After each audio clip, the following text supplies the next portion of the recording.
The Autobots' home planet of Cybertron. Cybertrons. Of Cybertron.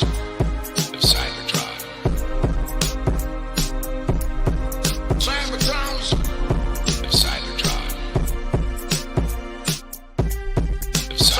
Cybertrons. Cybertrons. Of Cybertron. Cybertrons. Of Cybertron. Of Cybertrons. Cybertrons. Of Cybertron. Cybertrons. Of Cybertron. Of Cybertrons. Cybertrons. Of Cybertron. Cybertrons. Of Cybertron.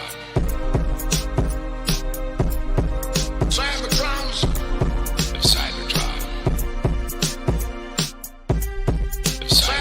Cybertrons. Of Cybertron. Cybertrons. Of Cybertron. Of Cybertrons. Cybertrons. Of Cybertron.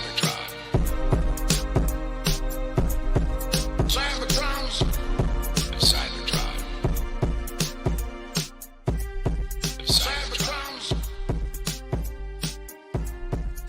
Cybertrons. Cybertrons. Of Cybertron.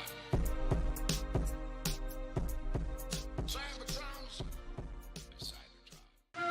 We now return you to the Children of Primus. You know, I didn't notice until right now that that was a photo of one of my reviews that that you popped up there. You know, searching around, I'm like, you know what? There's a perfectly good picture that already exists within our realm. Let me use that. Oh my god, it's a Samus. I happen to notice some of the blast effects worked on her. This kind, and Is that like the new one, the one that like And just this came kind. out recently? yeah, Oh, I'm still waiting for that to show up in Canada. I saw it a while back, and I didn't get it then because I saw like Wave 1 of Transformers Legacy Evolution, and then I saw it again this week and got it. So If anybody here includes you, it can connect me to one of those. They seemingly just like never came out in Canada. I will pay shipping for one. You know me, I love my Samuses. And it looks like a really good update of the old one. let me see. There's a Samus Aran that they just put out, and Jack Specific did. Like, it's just branded as Metroid, I think. There was an older one, but this is a new one. Yeah, like, that's my other major thing, and it just never showed up here locally, so... Well, maybe it will, but it's been like a year since it came out in the U.S., so I kind of think it's just skipping us. My anime thing is Evangelion. Oh, yeah. Yes, get in the robot, Shinji. Yeah. That's Well, right. That's right. That's like one of the breakthrough, if you're a connoisseur, that's one of the few things you watch things. Because it's like the top influential percentile of stuff. Nice. And on that note, we're starting off another week, Frenzy Freestyle Sundays, and welcome everyone. Myself, Spin, Freakenstein, Mr. Magnus, SETTOM, Bock Arts, and Fear of Courage. How's everyone doing? Might have to find my cat here in a minute. I mean, I'm doing pretty good. I said before the stream started, we cannot see them yet, but another cat has joined my menagerie. She's currently in quarantine because she was a rescue straight out of somebody's barn. Nice. Once she gets a clean bill of health from the vet, then maybe she can make an appearance here. Cool. And how you doing, Mr. Magnus? Well, doing well. Got a good weekend. Got a lot of work done. Got some relaxing done. Got to do some shopping. I made some finds. Got there before the scalpers anyway. So. Oh, yeah. Cool. Freakenstein, how are you doing? Oh, I'm exhausted. I spent all day in the heat at a sidewalk sale on Paulette in my city, and the sun was just on me. As soon as I was done at 2 o'clock, I went home and I crashed all night long. Yeah, we brought an IKEA shelf in today into the house too, and I was just like, "Oof, I'm sweating," and this was like a little one, so it was barely anything. Wow. Sure. Okay. And CM Block Arts, what are you showing us?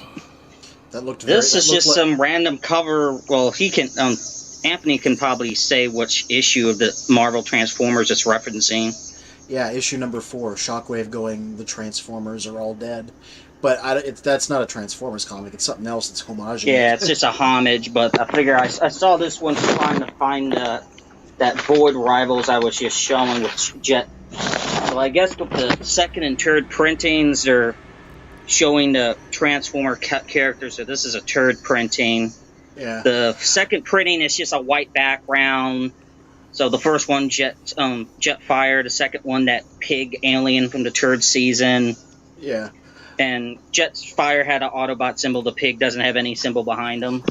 Yeah. Oh yeah, that came out this week too. The third Void Rivals. They're doing something really interesting here because they're all of the aliens that showed up in the original Transformers cartoon are slowly working their way into this story that doesn't actually have any Transformers into it. Interesting.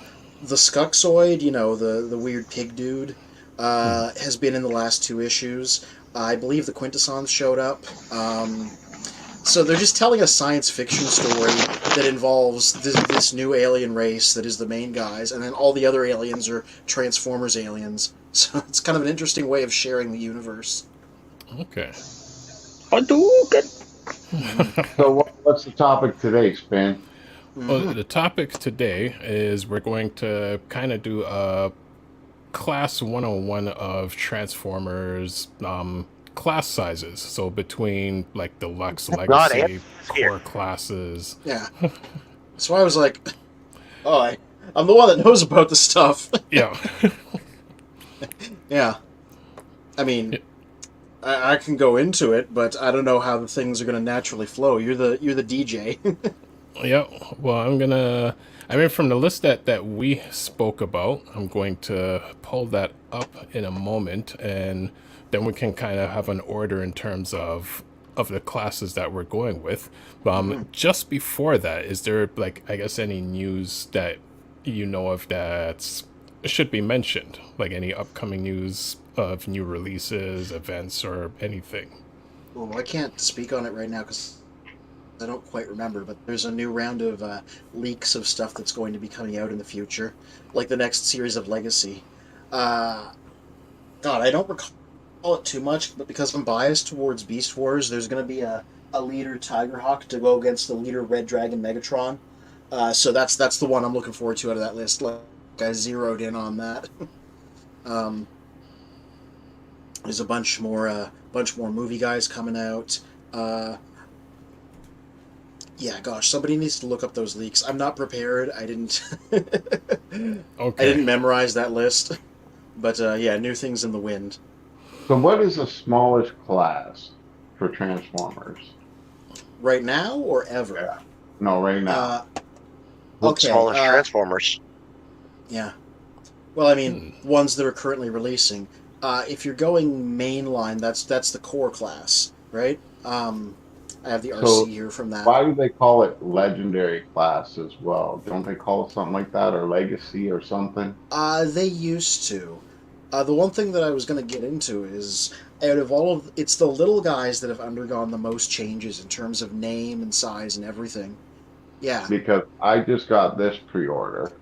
Yeah. And it said Legacy Evolution. Yeah, that's the toy line it's from. And I don't see any difference in size between the one that you just mentioned. Sorry. Yeah. He's falling apart on me.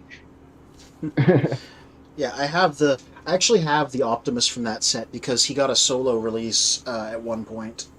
So it's the same guy, he just doesn't have the trailer. And also his colors were remixed a little bit for that version.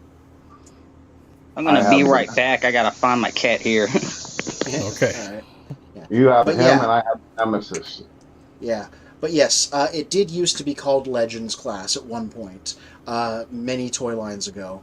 And then it went away for a while, and they experimented with some other types of little guys. And then when they brought it back, starting in Kingdom, they started calling it Core Class instead.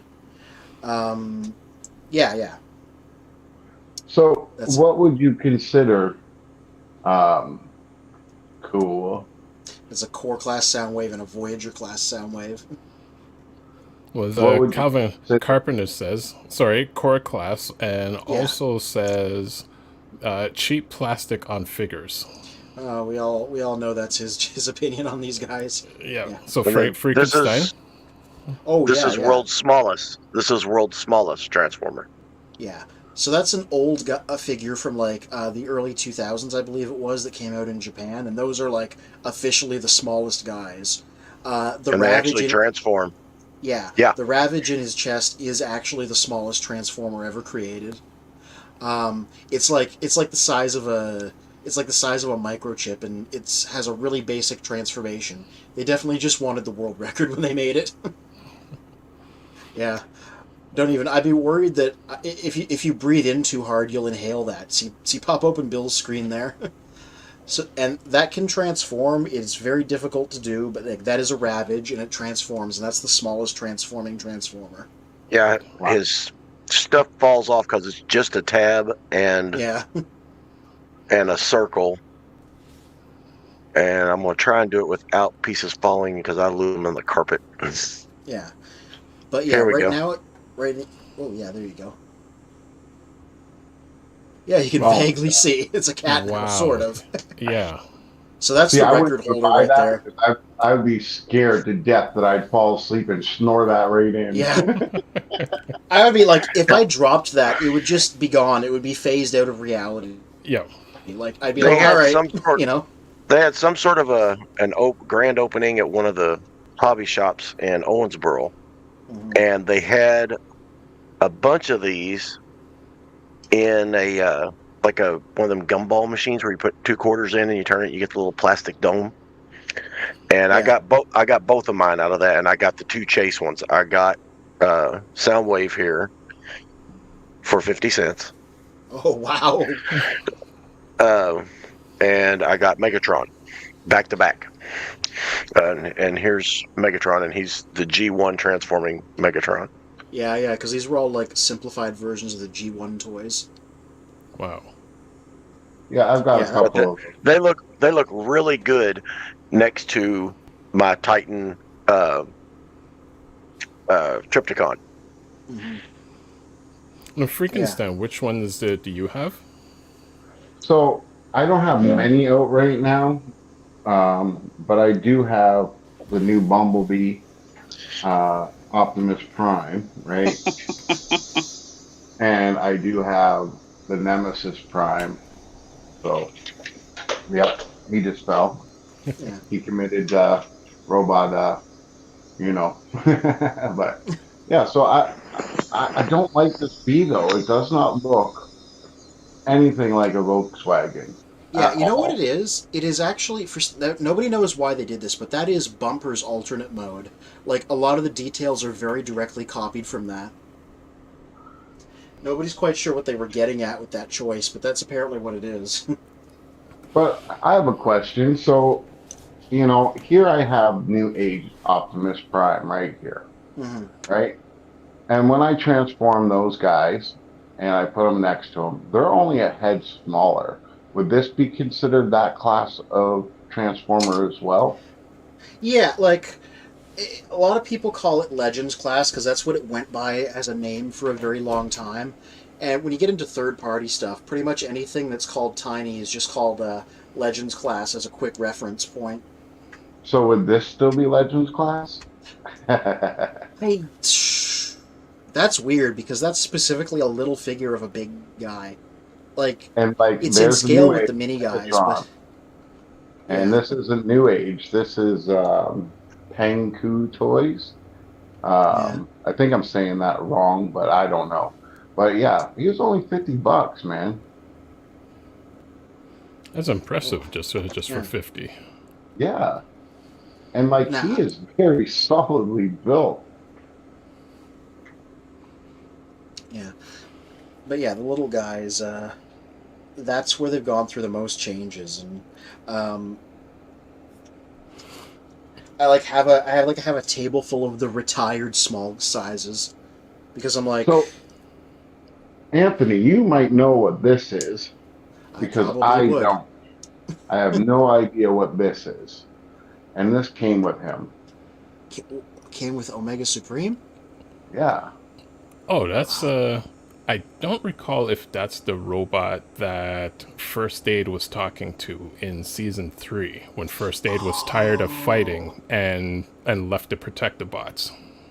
You know, that seems right. I was like, where have I seen that design before? That might be it.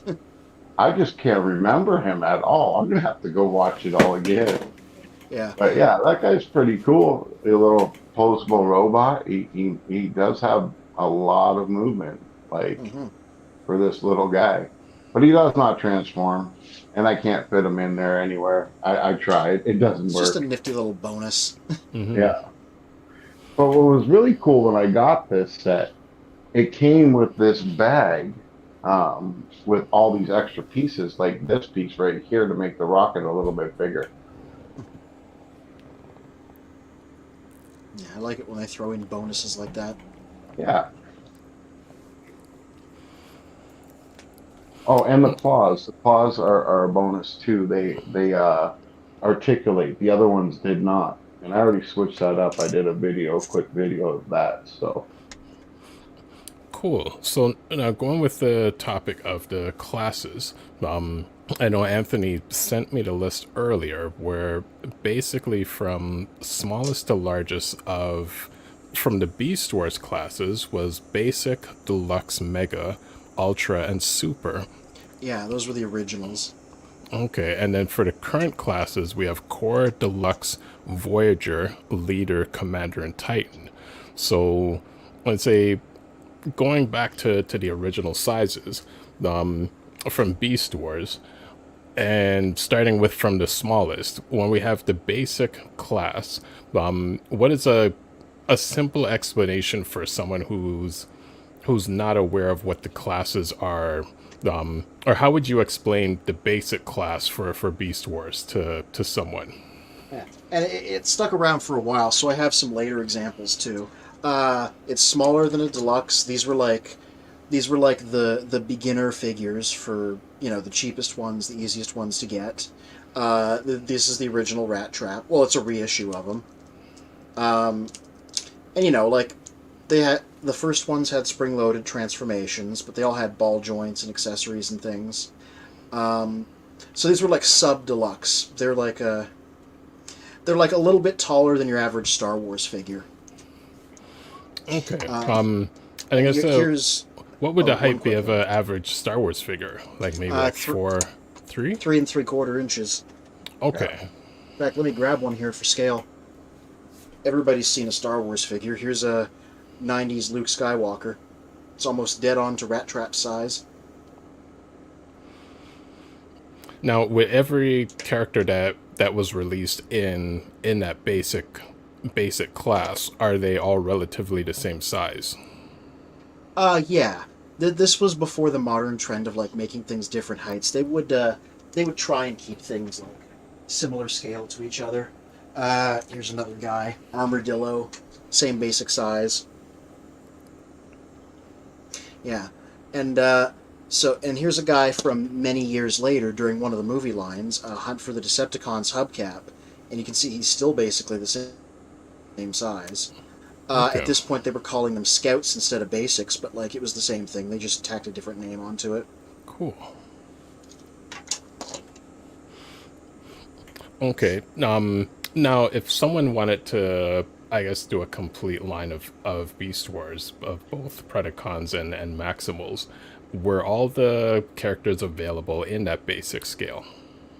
No. This was before they began, doing the same characters in multiple scales. It was more like how they did it in G1, right? Okay. There was one Rat Trap until he got an upgrade in story. There was one Optimus Primal. There was one... there was 2 Optimus Primals, but they were different forms.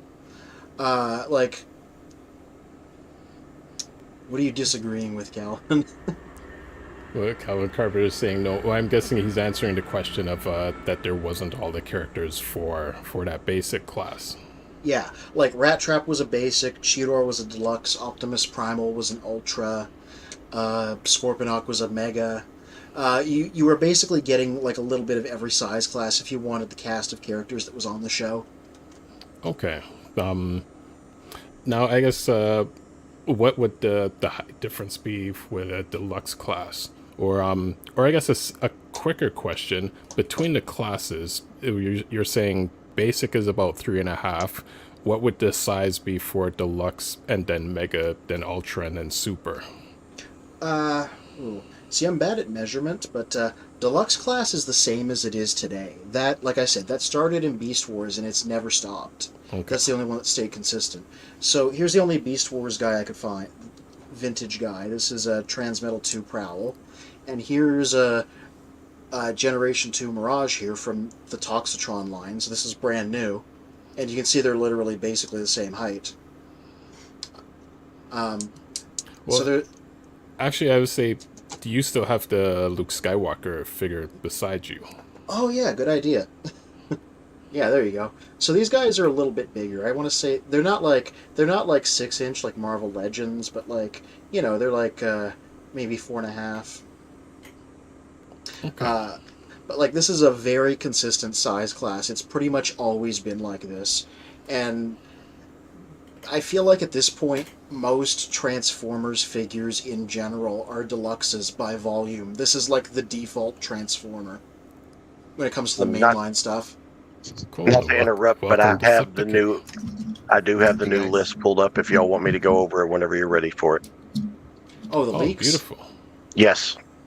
Yeah, Okay. the Oh, leaks. excellent, excellent. Yeah, we'll go over that shortly. After we do the Beast Wars classes, then we'll go over the leaks. Then jump. She's back got an in. example of the next one. So Yep. a shiny example of the next one.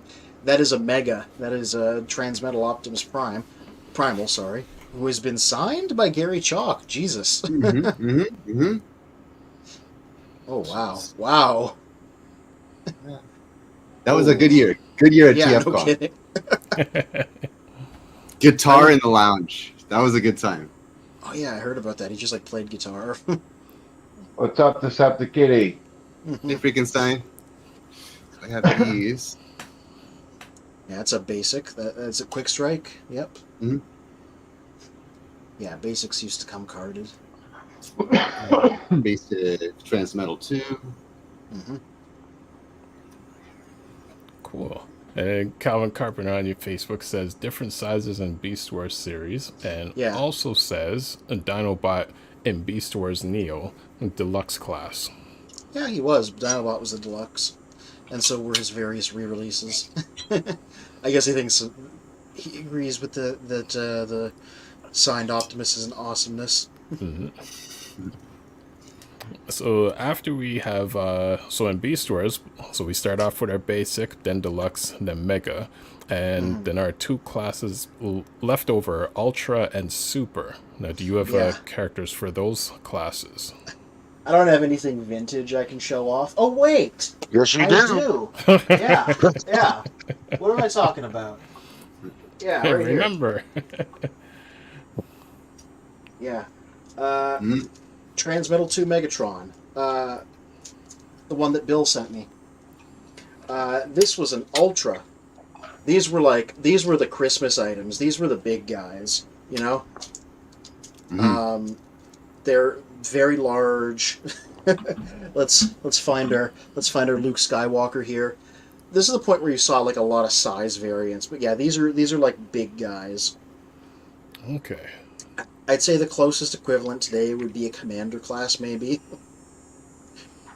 You know, loaded full of gimmicks, all that good stuff. These were few and far between. They'd only do like 2-3 of them a year at that time. Okay, now going to Deceptikitty, in a conversation that we had offline, you brought a different perspective in terms of why the companies were doing classes. Not that applied to Beast Wars or when they started to do everything in the newer lines. I'm muted. Deceptikitty, you're muted. Thanks. you Thanks, go. Magnus. There you are. If I remember correctly, Beast Wars had like a McDonald's line, and if you could consider the McDonald's line its own class, like that's kind of targeted at a different, I guess, income bracket. And in the core class, or I guess the basics class, when we're talking about Beast Wars, this would be, I think it was $9.99 or something like. It was priced cheaper anyways than the deluxe. Yeah, this is good. I forget the old prices, so I'm like, if anybody remembers like you do, then good. I'm pretty sure I remember $9.99. Those are some cool McDonald's toys. And there weren't Optimus Primal you could get in the smaller version and the same in the larger version. It was just one Optimus Primal. But nowadays we're getting like smaller figures in the Legends or Core class line, and you can get them either in that line or in the deluxe or regular class line. So I think it definitely has something to do with the income bracket and the type of demographic who's buying it. Maybe people who have an office space, like myself, don't have too much space, like to have just small trinkets on their desk, and that kind of suits my purposes. Something cheap to pick up on the weekend type of thing. And then I was gonna say, like, I went in on all of the small Dinobots specifically because I was like, I would like all the Dinobots. I don't have space to get all the Studio Series leaders, so I'm gonna get these little guys specifically, line them up there on top shelf. Totally. See, it works for me too. I'm limited on space. I think that's a great alternative to collect these mini. You gotta buy a house to support your damn hobby. That's what I did. Or use your sister's extra room as a studio. Hey, shh.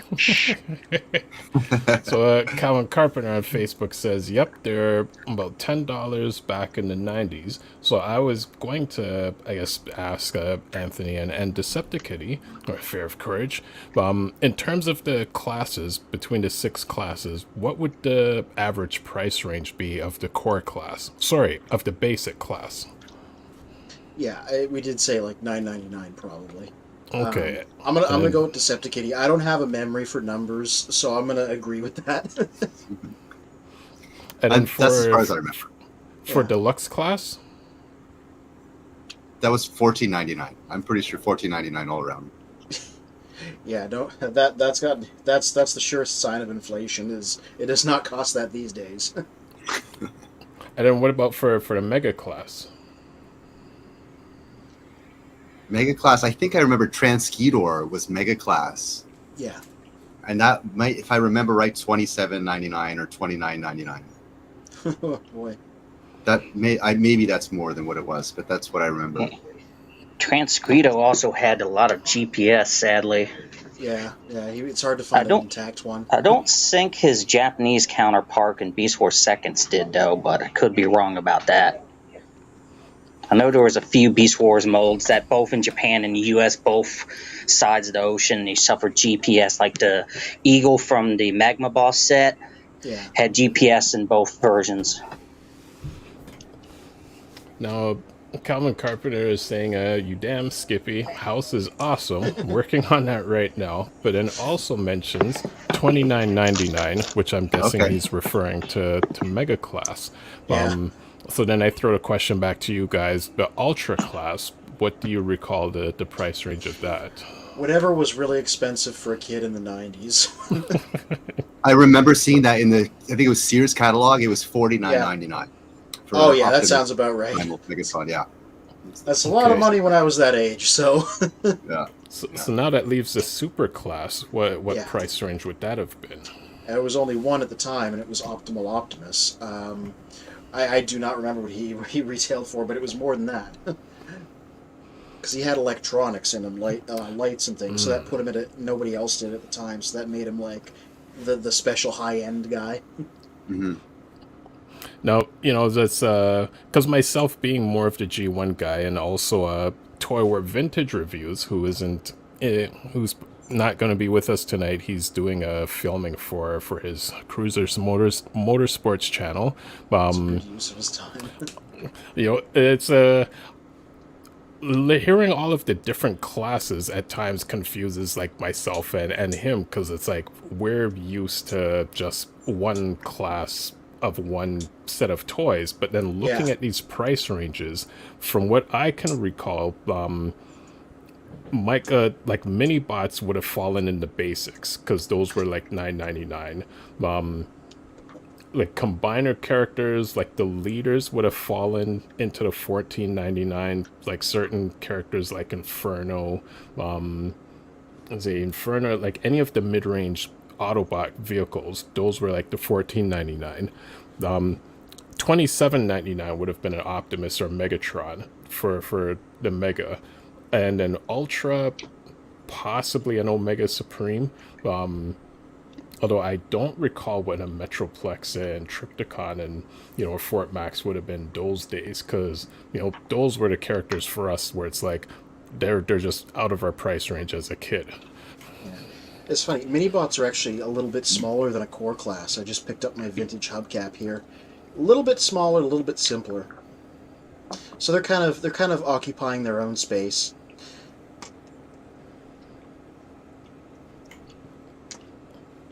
Cool. So now, before we get into the current classes, Mr. Magnus has mentioned that you have the list of leaks.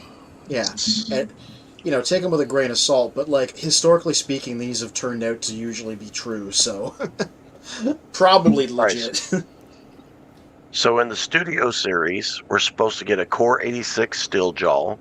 Product number, if y'all want me to go through the product numbers or just give the names. We don't need product numbers. Okay. Studio series Core MV6 Frenzy. Yeah. Deluxe MV7 Wheeljack. So Rise of the Beast Wheeljack. Deluxe 86 Null. PR. I don't know what PR means. Package refresh. That means it's a re-release of the older one. Okay. Deluxe WFC Decepticon Infantry. So probably a generic soldier from the video game, since they're putting out the warforcybertron guys, and they had generic soldiers. So a Viacon, basically. Studio Series Deluxe Next Generation Bumblebee. Nobody knows what that is. That could be anything. Some people think it's from the new game, Reactivate. Deluxe Series HM Megatron. Same thing. What does HM stand for? We don't know. Right. Voyager MV6 Skywarp. Yeah, Bumblebee Skywarp. Studio Series Voyager WFC Ratchet. Warforcybertron and Ratchet. I'm guessing this one's going to be an Optimus Prime. It's just a bunch of numbers. Level AST MV8 OP. So Optimus Prime, I'm guessing. Yeah, that and movie then, 8. That might be the next one. That might be Transformers 1, like the animated one that's supposedly coming out next year. Okay, and then AST 86 Bumblebee. And let me get to the second page.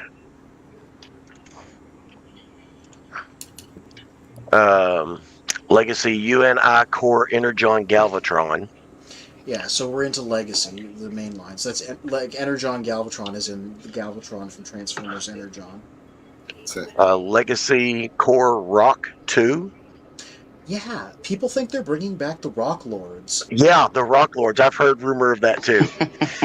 Yeah, because there's these rocks that people keep seeing listings of, and people think, what else could they be? Why would they have rocks coming out if they aren't doing the Rock Lords? Deluxe Slipstream. Yep. The Deluxe RID Sideburn.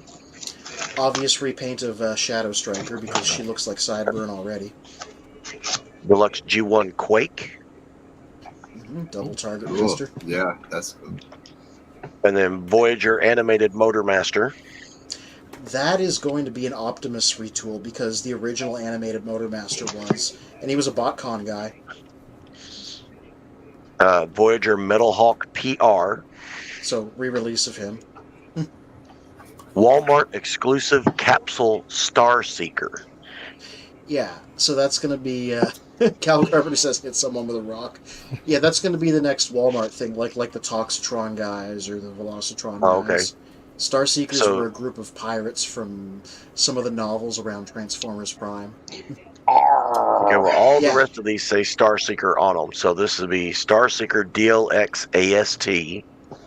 Yeah, Deluxe Assortment. Star Seeker Capsule Deluxe 1. Yeah, they didn't even give that one a name. It's just Deluxe 1, so we don't know what that is. Deluxe Road Pig. Yeah, that's another Generation 2 laser cycle. We don't know who they're making it out of, but it'll go nice with the road rocket that I already have. Deluxe Lockdown, Yeah, they're doing a new lockdown. Deluxe Filch, That is a Decepticon bird thief from Robots in Disguise. Probably an Air Razor repaint, if I had to guess. Voyager Ferak, Ferak. That's an old Marvel Comics character. He had a BotCon figure that was a Cyclonus repaint, so it's probably Kingdom Cyclonus in white. Okay, and then Leader Thundertron. Yeah, leader of the Starseekers. He had a toy during Transformers Prime that changed into a lion. And that's all this list has on it. All right. Yeah, I'm looking forward to Road Pig. I'm looking forward to... there were rumors of a leader Tigerhawk there somewhere, too. Yeah. Looking forward to seeing... I guess there's going to be some stuff from Transformers 1 in there, to like Movie 8 Optimus, they said. So Right. Comment says Awesomeness, and then it also says Transformers Prime. Yeah. Awesome. That's what the... I love Transformers Prime. Yeah, a lot of people here do. Yeah. This... What is the expected release date on that? Who knows? Let me see if that's on here. Yeah. I already went past it. It does not have a date. Yeah, we don't know. This is just a leak. Yeah. And like I said, hypothetically, you're supposed to take these with grains of salt, but these have almost always turned out to be true, so... And this Joshua Reese, that's an alias. That's not his real name, but he's in our Transformers Liberated group. Evidently, he works for the publishing company that does the what's the word I'm looking for here? The Press release? Not the press release, but in that line, the promotional. He works for the company that does the promotional stuff for Hasbro Takara. Oh, And so his stuff is, his stuff is usually pretty spot on. Whenever he posts it, we all kind of go, ooh. Yeah. That's why I went back to this and tried to open this up. I've got 3 windows open here trying to figure out where it was at. But yeah, he posted that on August 18th. Mm-hmm. Yeah, that's like brand new. Right on. Yeah, Calvin mentioned a Walmart exclusive Silverbolt and Tigerhawk.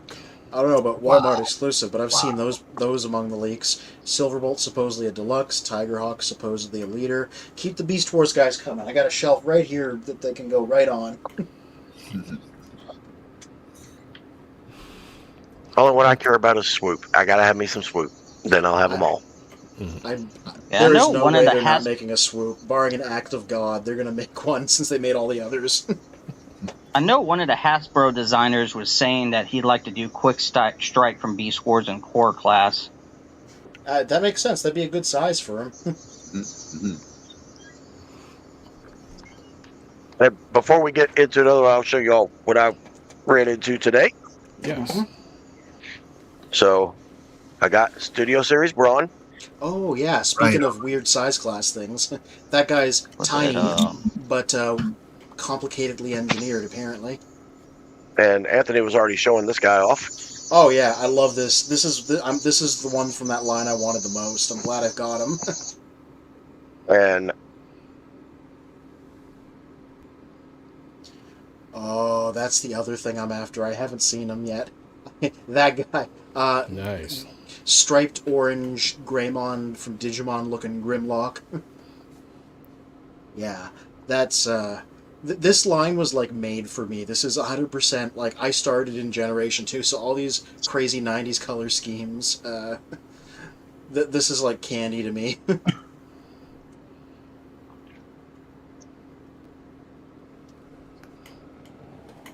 Yeah. Yeah, that's what I found today. And Shiba Kobe and me have been talking and found a couple of the ones that she was looking for, but then we discovered that, of course, I'm in the U.S. and she's in Canada, and it was going to be like $47 to ship them. Oh, Jesus. And Oh. now they're starting to show up there. So she had patience, and now they're starting to get to where she was at. Yeah, that's why I'm like, I'll wait. I haven't seen Grimlock yet, but I'm sure he's going to show up. The smaller guys have. Yeah.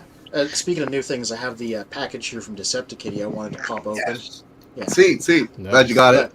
Yeah, I didn't want to step on any size class discussion before I derailed everything. That's why.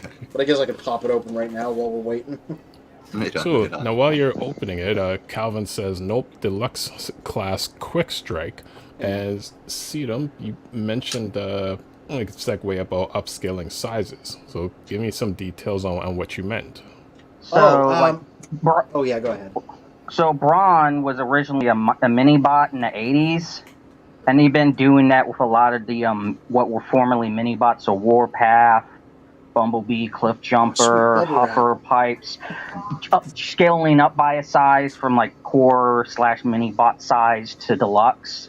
And something I would like to see, but probably won't ever happen, would be see some of the, at least maybe some of the more prominent Micromasters and Micron type characters be upscaled to core class. Oh yeah. Because I just want a new Growl that's actually good. Not like the G1 one's actually better than the Earthrise one, because the Earthrise one doesn't have heals and it just topples over like a drunk person. Yeah, because Professor D did have, I don't remember which character specifically, but he did have the Earthrise versions of the Micromasters, and I had about 12 Micromasters, the Autobot and Decepticon race cars, the rescue ones, and the Army Patrol. And looking at the difference of them, the G1 quality was a lot better than the Earthrise versions.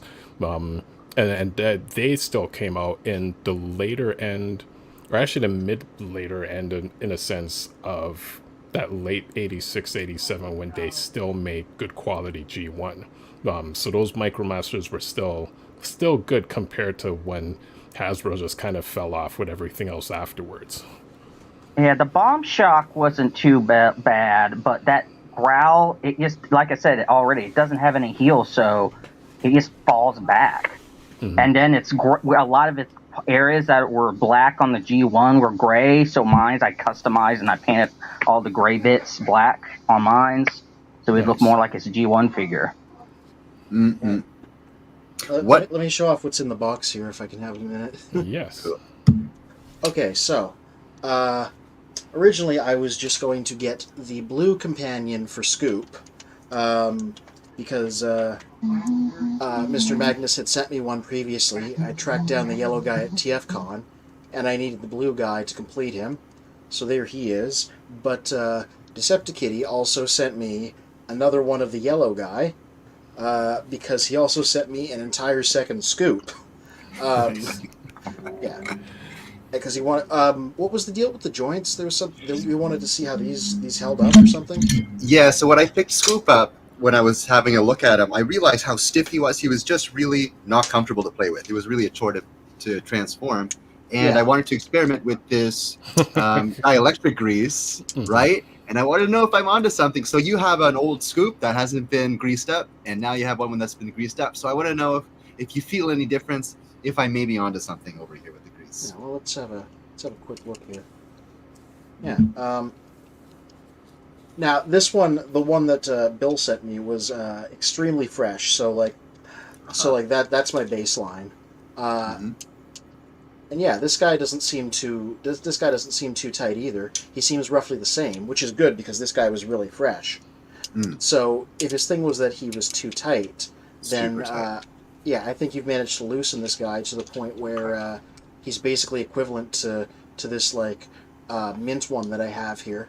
Sweet. Okay, that's cool that you have a mint one. Yeah. Okay. Yeah, like no, but like these are basically the same. Like I'm just testing the same joints, and they feel like they have exactly the same tolerance, which is to say, not too tight, not too loose.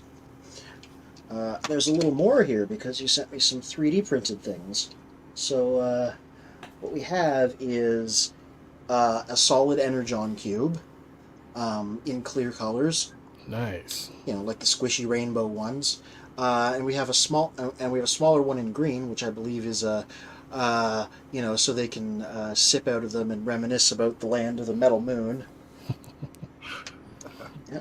And then we got a really nice combined faction symbol with a bit of color on it. And I can see it was 3D printed from the gray and colored up after the fact. Mm-hmm. And we have 2 matrices of leadership.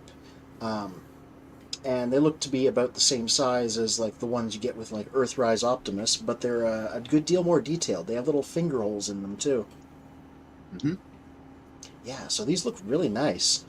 Cool, thank you. I'm trying. Thank you very much. I'm gonna give these to Scourge here because he has a big bendy claw, so he can be good at holding these. Right on. If anybody's going to be stealing matrices, it's a Herald of Unicron. Yes. And then when he's not stealing matrices, he can, sip his drink. He's got a little bendable hand. Okay, so the green one is actually Cybertonium. Cybertonium is from like one episode of G1. Nice. Where the Autobots were low on Cybertonium, but the Dinobots didn't need any because they were made on Earth. Yeah. So it was up to the Dinobots to go back to Cybertron and get some Cybertonium. Well, in that case, I should get Wheeljack, because I remember they went there because they were like, there might be some in Wheeljack's lab initially. Yeah. This fictitious Wheeljack's lab that I think was only shown once in the entire series, just the front room of his lab, because at a certain point, I'm like, this lab doesn't exist. He just keeps, talking about it. Yeah. Cosmotron! Yeah. Well, interesting you made Cybertonium, because, going to the third-party companies where they always include just those little extra details, that people love within the characters they're selling, I've never heard anyone mention, like, Cybertonium as being, an additional feature. So, that's something, if anyone's looking for Cybertonium, they should speak to Deceptikitty. Yeah. I'm your dealer. That's so Cybertonium. He's a light registered Cybertonium dealer. Yeah. Hey, he scavenged faction symbols too, but this is a little bit too big to put on his shoulder. You can kind of rest there. And Mr. Magnus is there's Brawn. Yep. Yeah. Very clean. So he's one of those interesting examples of the current trend where not all figures in a size class will be the same size. They'll be picking whatever they think is more characterful. So, like, Brawn should be smaller, so he is smaller than your standard deluxe. And ideally, the money is being spent on, like, parts count and engineering to justify the smaller scale. I hope so. I like him, but if you're going to paint all the windows, paint the back one. Ooh. Wow. Wow. I would immediately be Gundam markering that over like the second I was done taking pictures. Like how did they miss that? I don't know, because this one flap, it flips up while he's being transformed. When he's in robot mode and everything else. I don't know if that just slipped through the QR or what. Mm-hmm. Well, I guess when they're taking like shots for the box and stuff like that, they're only taking from the front. So to paint the back, save some cost there. I wonder what his scene is. Oh, it's the death. It's also the death scene. Oh, wow. Yeah. I will say, Instruments that's of the funny thing about the movie, because destruction. all these 86 guys, that they're just looking for an excuse to make a new Brawn, so they put him in the movie line, so the scene always winds up being the part where they all got killed. Yeah. One really interesting difference between these two scoops, I saw on the Transformers wiki that he's supposed to have opposable neck, but the one Bill sent me, the neck doesn't move, it's like on there really solidly, which I was like, okay, fine, whatever. Yours, his neck actually does move. Yeah. I don't know how visually obvious it's going to be. So I don't know if you added anything to the neck on him, but like you made it opposable. Oh, I took everything apart. I didn't even know his head moved whatsoever before that. Yeah. And then I took it apart. I'm like, that's a joint that can move, and it's pretty free. It's pretty free now. Yeah. I wouldn't have known that he had opposable head if I hadn't been looking at his wiki article. and seen that like whoever took the photo for it had like posed it on purpose with the posable head, because that's really unusual for a G1 guy. That's cool. You noticed that too. I'm glad you noticed that. Well, I want to point out. So this is a Power Master Prime. His arm here. Oh darn, my focus is not working out here. And this is the same type of joint you would have there, where it's just some kind of plastic that deforms around some rigid ratchet type of thing. And that's a very similar thing what's happening in the neck for Scoop. Now, before we get back into our main topic of the core class, or not core class specifically, of all the different classes, the Freakenstein has a display going on in the background. So give us some details of what's going on there. So this is that Omega Supreme, but like I just put them all together with these little whatever you want to call them, legendary or I forget what they're called, man. But they're just tiny guys, but they go well. But they also go well with the new age, from what I'm looking at. Totally. But, here's something. I showed you guys this guy last week, right? Yeah, the roller guy, yeah. So because I'm doing that stop animation about him, I got him. And he was actually like $7 cheaper. People don't want the silver one? No, Oh, sorry. the silver one's more expensive. This one was $7 cheaper. Now, for someone who's just listening, what are you referring to as this? So this is the new roller, transforming roller. They call him ruler, but it's really roller. It's to replace your masterpiece roller, and he actually does transform. I forget what toy company made it, because you guys, like I've been diving into a lot of toy companies that I have never heard of before. Like I've never even heard of Pengu Toys ever. And Isn't that the penguin that makes the noises? Yeah. And like this is another one of their toys that I got, and it was pretty cheap. This was a $40 Leo Prime. And it's not bad. Except for the cape that came with it, is like way too big for him. So, size issues.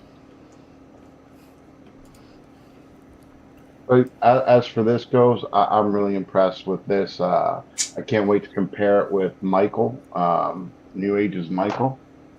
I think that's going to be a fun comparison. Just for transformation alone, this thing's super easy to transform. The only difference is that, from what I was told, Michael actually has a battery inside of him, and he does move around the track, whereas this guy does not. But that's okay. No, actually, I guess I would ask everyone else who has all the different variations of Omega Supremes. Do any of the other Omega Supremes have the ability to drive around the track like the G1 version did? Not robot. Mine doesn't. I've got the Guardian robot and the Siege, and neither one of them are motorized. Okay. Okay, but wasn't it Fans Hobby or something, or Fans Toy maybe, that had one that did though? I remember seeing a third-party company that MGO did that it did move. Cool. From what I understand, it was a licensed toy from Toy Box. When Toy Box went under, they gave the license to Skylynx and Omega Supreme, two toys that had motorized thing that make them walk and roll there. So I always found those two characters very strange. They never really fit in my collection. I was never really seeking those ones out. I did end up picking up the G1 figures at a cheap price when I came across it, but yeah, those two figures, they never seem to fit in my collection. Now, would Tripticon fall? Would Tripticon fall under the same thing as in terms of what you were saying, in terms of what happened with Omega and Skylynx? Well, no, Tripticon's a little bit different. It kind of goes with the Gestalt, the Scramble City type of thing. But also, I was never into the big play sets type of thing. It is cool, but it's too big of a transformer for me. That's how I always felt about Tripticon. Metroplex I had to get, I guess, because I was a sucker for Autobots. Right. Too big, he says. I don't know. I think the bigger they get, the better they get. I already saw some guys talking about this guy on this Braun on Liberated, and I wanted to see this for myself whenever I got him out here. So last week I opened up the Prowl and Ironhide where they've got the damage. Yeah. Well, in the cartoon, Braun just gets shot in the shoulder. So I don't know if they finished him off later or if that's where his heart's located, because who knows where everything's at on a robot. So they talked about the fact that Braun has this. Oh yeah, blast effect nub. Oh, nice. No, it's not a blast effect nub. It's just where his ball and socket goes in, but it's a 10mm one. Let So me you pull can him back give a him little his bit. shoulder injury. And so you can throw one of these in there to where he gets shot in the shoulder for the death scene. Wow. Wow. Do you think that was intentional? Because that's awesome. Oh, I don't know, 100%. but it's perfect. It's perfect, but it's just, Awesome. and you can put it on either shoulder because both shoulders have it. Right on. I watch the live streams whenever the designers do them. Having listened to these guys talk about these figures, I 100% think that's intentional, because that sounds like a thing they would do based on listening to them talk about this stuff. Sweet. So yeah, so he'll have this in the death scene over here in the cabinet now. You just building a gruesome shuttle max thing up in the corner. I have 9 sparkless bots, 4 sparkless seekers, and 5 Duceus drones. And I'm going to make the zombie scene, which is the death of Lancer from the WFC, where all the zombies are pulling her under. I'm going to make that in one of my dioramas as well. Nice. That's cool. If you're going to be grabbing so many of them, then I guess it makes sense to make a big army-built diorama like that. Well, I'm also going to make shockwaves, and it's going to be called Shockers, and it's going to be a Cybertronian bar with Soundwave as the DJ and everything, and all the fembots are going to be in chains, and everybody's going to be standing around drinking Energon and shit. Yeah. Hey, Mr. Magnus, have I ever shown you my rat bat with RC and Alita 1? Where he's like reclining with both of them? Let me find that picture, because you will get it sounds like up your alley what you were just describing. Well, see, I have I can't remember what her MP number is, but I have the MPRC, the Nicey, the new Adele, and Muka all worshiping Emperor Starscream in MP form on the bottom of this shelf over here. You know, Starscream standing there with the cape and everything, and they're caressing his null rays. Well, while Sedum's looking for that picture, he did mention about the hubcap for Anthony. So here's a picture from Sedum. Dude, who is the 34 Ford? That is the which car is that? That is one of the Autobot hubcap and the Decepticon dead end. And those are from the one on the movie left, lines. the red one, the old coupe on the left. It looks like a 34 hubcap. Ford. Dude, I would so have to take that and custom paint that to look like ZZ Top's Eliminator. Yeah. But that is beautiful. I need to find that. What set is that from? That is from Hunt for the Decepticons. That's a movie line from 2010. So it's old, but it's not like super rare or anything. And it's just a version of hubcap.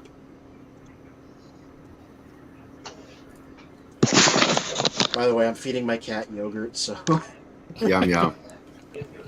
Lana loves those. If I say the name, she'd want one right now. Yeah. There, Jess came by and put it in my hand, so I guess I'm feeding my cat on stream now. What series was that? Transformers what? Hunt for the Decepticons. It's from 2010. It's when the movie was so popular that they were doing toy lines between the movies that were just like expanded universe stuff. There he is. Mm-hmm. Yeah, Woo. I showed one off earlier as an example of modern the basic class. It's part of my shelf of hubcaps. Yeah, no, it's good, isn't it? Well, Man, that's nice. as we jump back into the main topic, so speaking of the different classes, the class sizes for size classes for Transformers, and we get into the modern series where we now have Core, Deluxe, Voyager, Leader, Commander, and Titan classes. Starting off with the smallest, who would fall into being a core class? Yeah, well, I've shown a few of these guys off. FREAKENSTEIN has that special set with this Optimus with a trailer, but the Optimus himself is an example of a core class. And so is Studio Series Rise of the Beasts RC, because she's a small bike, so they made her a core class. Yeah, it's a lot of little guys. Okay. And there's the Nemesis Prime version that he's got. So my question for you is this: on this new release of this Optimus Prime, if you look closely at the top of his head, it's white. I don't get that. Why didn't they make that red? Is yours white like that? What part are you talking about? Oh, the panel? Yeah. It is also that color. Why would they do that? Probably has to do with the way the materials were sprued out. They made the head panel on the white/gray plastic sprue. Which, I mean, they could paint it, but that's a movable joint, so they probably don't want to paint it. That's right, yeah. Can't paint that. Well, it seems to be one solid color of plastic. It's not painted in mine. Yeah, no. Same with the Nemesis Prime. His is gray, though, which kind of goes with him a little bit better. But yeah, white? Why white?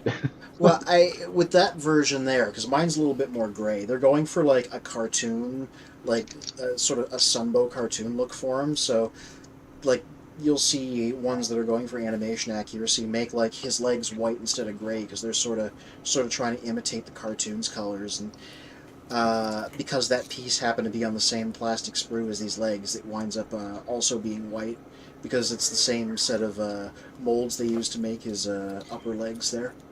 Yeah. You can't make too few pieces of one color, because it's kind of a waste of the injection mold process. Mm-hmm.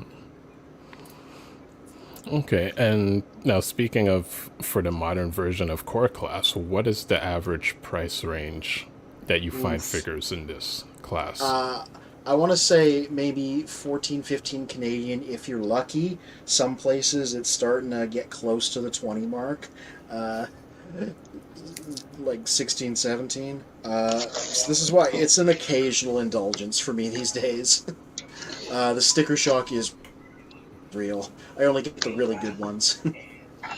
I've seen cores like go anywhere from 9 to 20. So like 9 at like your Walmarts and Targets, maybe 12 at your Myers and Kroger's, and then 20 at Suncoast.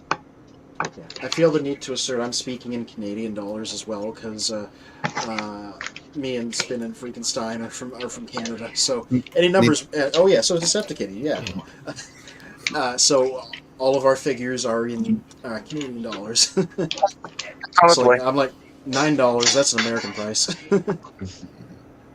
I have seen them for $9 at the GameStop, but that's after they've been there for a while, and that special discount that you get, Yeah, if you got an Edge card.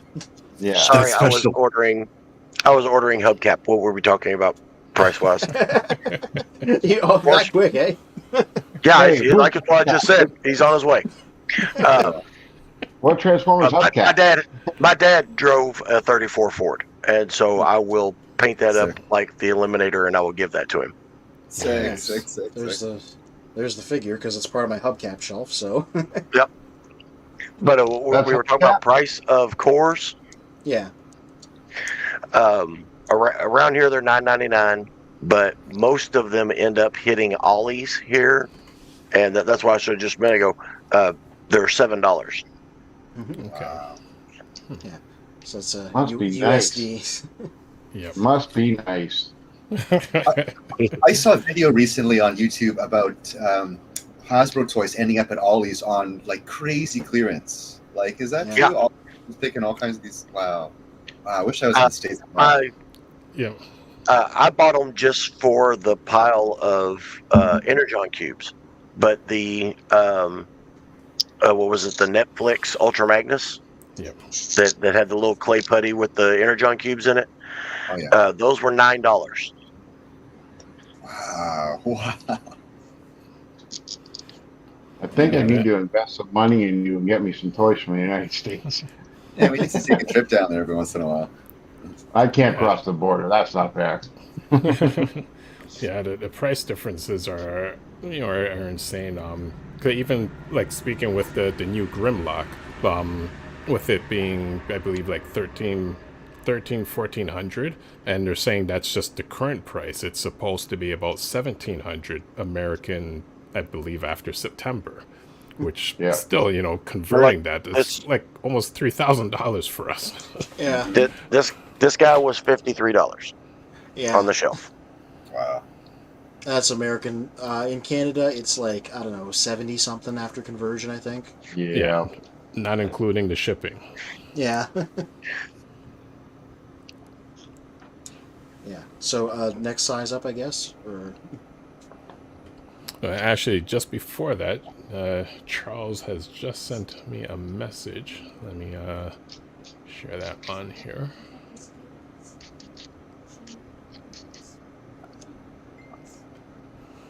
I'm looking at a bunch Nice of... knots. Well, actually, the one thing I'm noticing in the background is it looks... Oh, it looks like a character is missing a head. Actually... Oh, yeah. That is a Skullgrin minus the skull. Yeah. Wow. All of them. Yeah, I saw that for the first time at the Myers I go to mainly recently, maybe in the last week or two. And I was like, really? Wow. What a Keyboard dick ghetto. move. Oh, you're right. They all have no heads. Oh, God. Oh, that's horrible. Yeah, that is Why did crazy. it take me so long? Ugh. This is why they're talking about putting the plastic window back in them, because people are still in the weapons. They're still in the extras. Yeah, They're stealing the characters. Yeah, I'm like, I understand why they did that, but also I'm like, yeah, I think they need to bring that back. It's either that or they go like Marvel Legends and go full like closed box, which is its own can of worms, you know? See, my blaster had, whenever I picked him up, he was rattling, and I looked down in there, and Rewind was down in there just loose. Mm-hmm. Like that, I was like, okay, well, I'm still going to buy him because he's in there. And so I went and I bought him. When I got him home and opened him up, there was one still in it and a loose one. So somebody had either tried to steal one and was fixing to get caught and just threw it back in one of the next ones that was there, or in the factory itself, two of them got put into the box. Only one of them got put in the little cardboard thing, and the other one was sitting in there bouncing around. It's like the cereal box prize. You got the special bonus rewind. Yeah, that's right. Bonus eject. So let's go back into our classes. So we've Class of 2023. Yes. So we've covered the core. So now deluxe class. Which what would fall into the deluxe class? And actually, do you still have the Luke Skywalker for a size comparison? Yeah, like I said, nothing's changed. They're the same figures as they were in the 90s, size-wise. Where do you go? Where do you go? Here he is. So Bill has one there. Yeah. Watermelon And I Mirage, get Origin Jazz. as many of them off the shelf as we want to look at. Yeah, like, these are default Transformers if you're collecting mainline. There's an Origin Jazz as well. This is where they do start to get weird with scale, though. Like, whenever they make like a mini bot like Brawn there or Bumblebee, they make them deliberately smaller to try and imitate the cartoon scale. And like in Bumblebee's case here, they gave him a bunch of extra accessories. Like he has his jetpack, he has a bunch of energon rods like he had in the first episode, and generally he's a lot more complicated because he turns into the spaceship. So this is where you start to see like size messing around, and you'll see smaller figures sometimes, maybe with more things to try and justify the smaller size. Now, but is that Bumblebee still classed as a deluxe? Yes. Yes. It costs the same as Origin Jazz here. Same size and everything. Okay, and what was... If you look at it this way, that they throw, like for the smaller guys, like Bumblebee there, he came with the extra rods, and some of the other guys come with extra weapons and stuff. The Red, what was he, Red something, came with a bunch of everybody else's specialized weapons. Oh yeah, Red Cog, yeah. Red Cog was a higher price because he came with all the extra stuff in him. Think of it as we're charging you for weight of plastic. Yeah, that's a good way of putting it. Okay. Since he's a smaller bot, we're going to throw some extras in so you're still getting the same amount of stuff. And I actually think that they do that because of the weight sensors on the self-checkouts. Because they're scanning off as just a deluxe. It doesn't say deluxe Bumblebee on your receipt. It says deluxe transformer blah. Deluxe transformer blah. Oh, Wow. But it has to weigh the same, and I should have the boxes. I've never looked at that. Let me look at that and see if the boxed ones are actually the same weight. Interesting.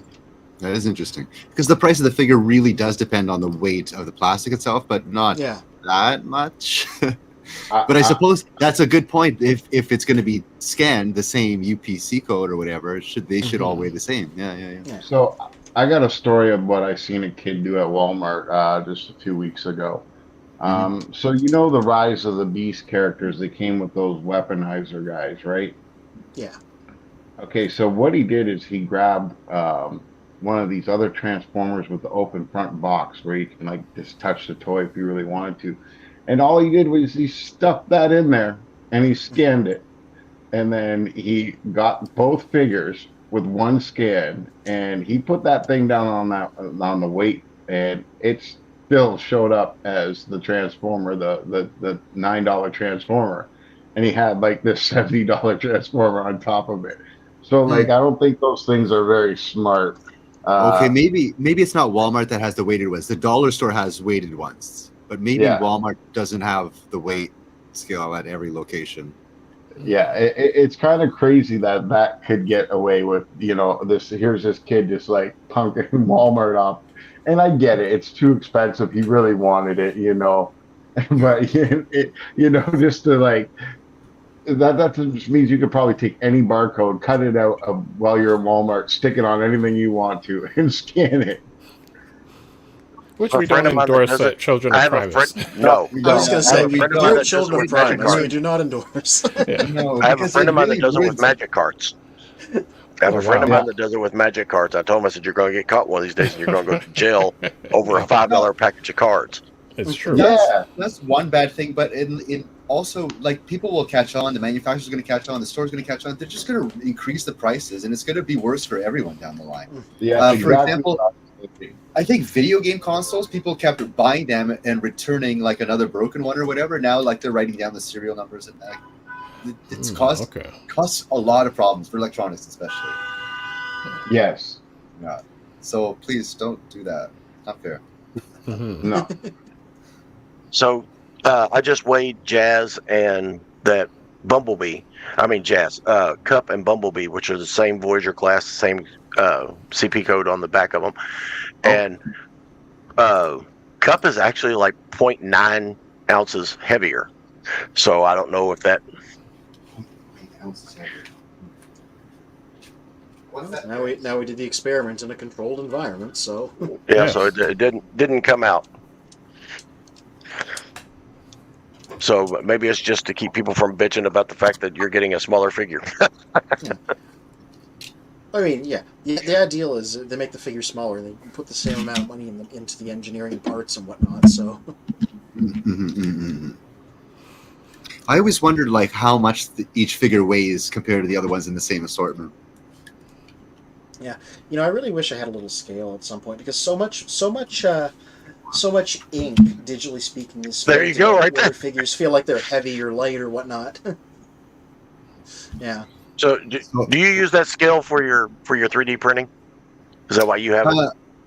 Specifically, this is for my tea. I have it takes 5 grams of tea when I pour my water, but also for when I do mold making. So it comes really important because it's like 2-part urethane plastic epoxy, and it's not always 1-to-1. It could be 1.1 to 1. And if I'm mixing odd amounts, like by volume type of thing, I have to use a calculator and punch it out. And this comes in really handy because it's super important to get it right to the weight. Cool. Yeah, I use it for everything too, though. So, he is 75 grams. I'm sorry, maybe I should tell you in ounces too, eh? He is 2.7 ounces, Cosmos. 75 grams. Versus, let's say, Starscream. I was going to say, take all this extra off. Yeah. 4.5 ounces. Look, everybody's got their scales out. Look, Frankenstein is out now, too. 129 grams, so almost double. And if you consider, like, they were both deluxe figures, hey, Starscream, man. That really surprises me because Cosmos is a chunk. Oh, Starscream is a Voyager, so he's technically one price point higher. He is a Voyager? Oh, okay, yeah. Okay, that makes more sense. I have his Thundercracker here as my example of a Voyager on my table. Nice. So Nemesis Prime weighs 26.16 ounces, and Optimus weighs 25. Where did that come from? Paint? That's parts? heavy. Yeah. Die-cast on him. Oh. No, there's no die-cast on him. They're just different 25, paints of the same thing. right? But this guy, I think, has paint on him, so it's 26.14. Paint and and now, max, I guess. So for this new age Optimus Prime, he's 56. And Megatron is 45.5. See, ounces. Yeah. To me, ounces don't make sense. That's grams. That's Penny. Where are you from? I'm from Toronto. More of this Canadian bullshit. we have a friend of ours that's gosh, where did she say she was from? Begins with a K. But anyway, she's our Canadian friend in our group, and we call her the Frostback. Okay. But Alaska, Saskatchewan. No, it begins with a K. So Canada. Kamloops. Yeah, what was that last one? Kamloops. Kitchener, Waterloo? Yes. Is that up north? Kitchener? Or It's someplace up north, up by like Newfoundland. Oh no, that's Kitchener's in Ontario.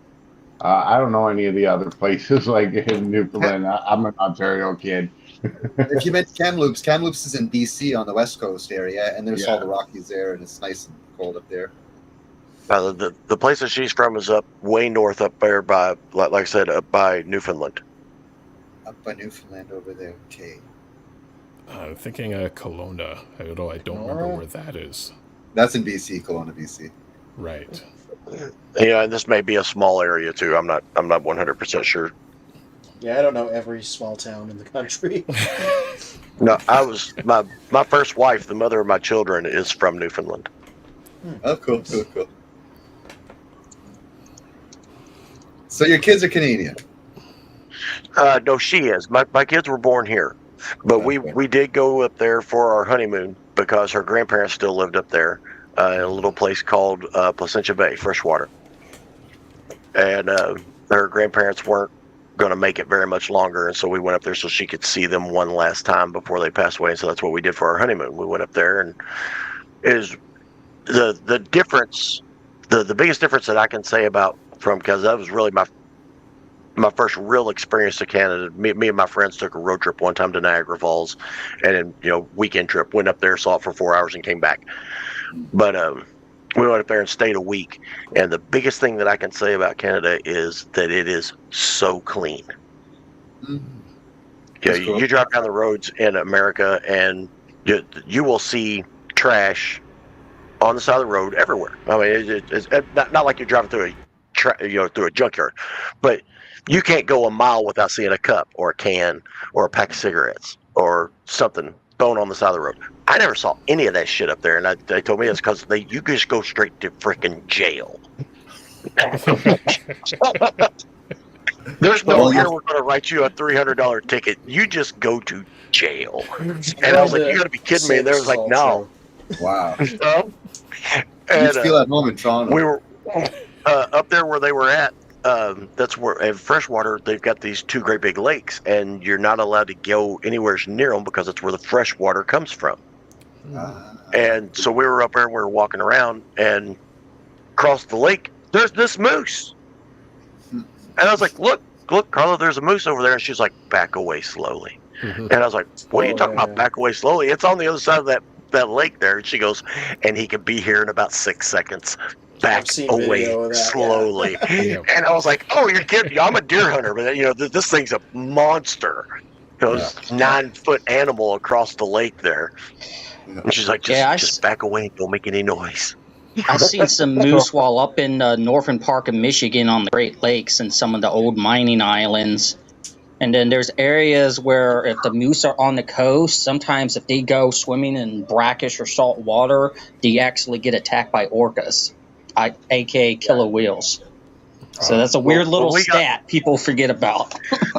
When we got back, my sister's husband at the time was a truck driver, and I told him, the same story. I said, I saw this moose over there, and she was like freaking out. We had to leave, and he was like, oh hell yeah, and I was like, what do you mean, oh yeah? And he goes, one of his driving buddies was taking a load up through Canada, and his first time he's ever drove up there, and he sees this moose out in a field, and so he stopped to take pictures of it and blew his horn at it. And the moose attacked his truck, and it looked like it was in a demolition derby. So it literally ripped everything but the sleeper cab off of a semi.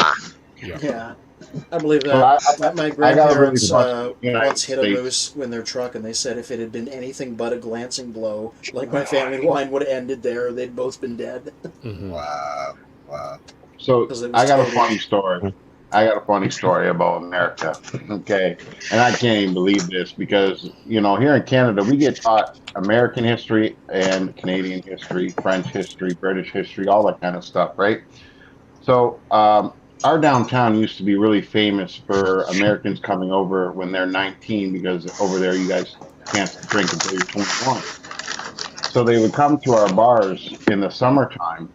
From Detroit, let's clarify where you are. You're at Windsor, and they're coming up from Detroit. They're coming from Detroit and all around Michigan, right?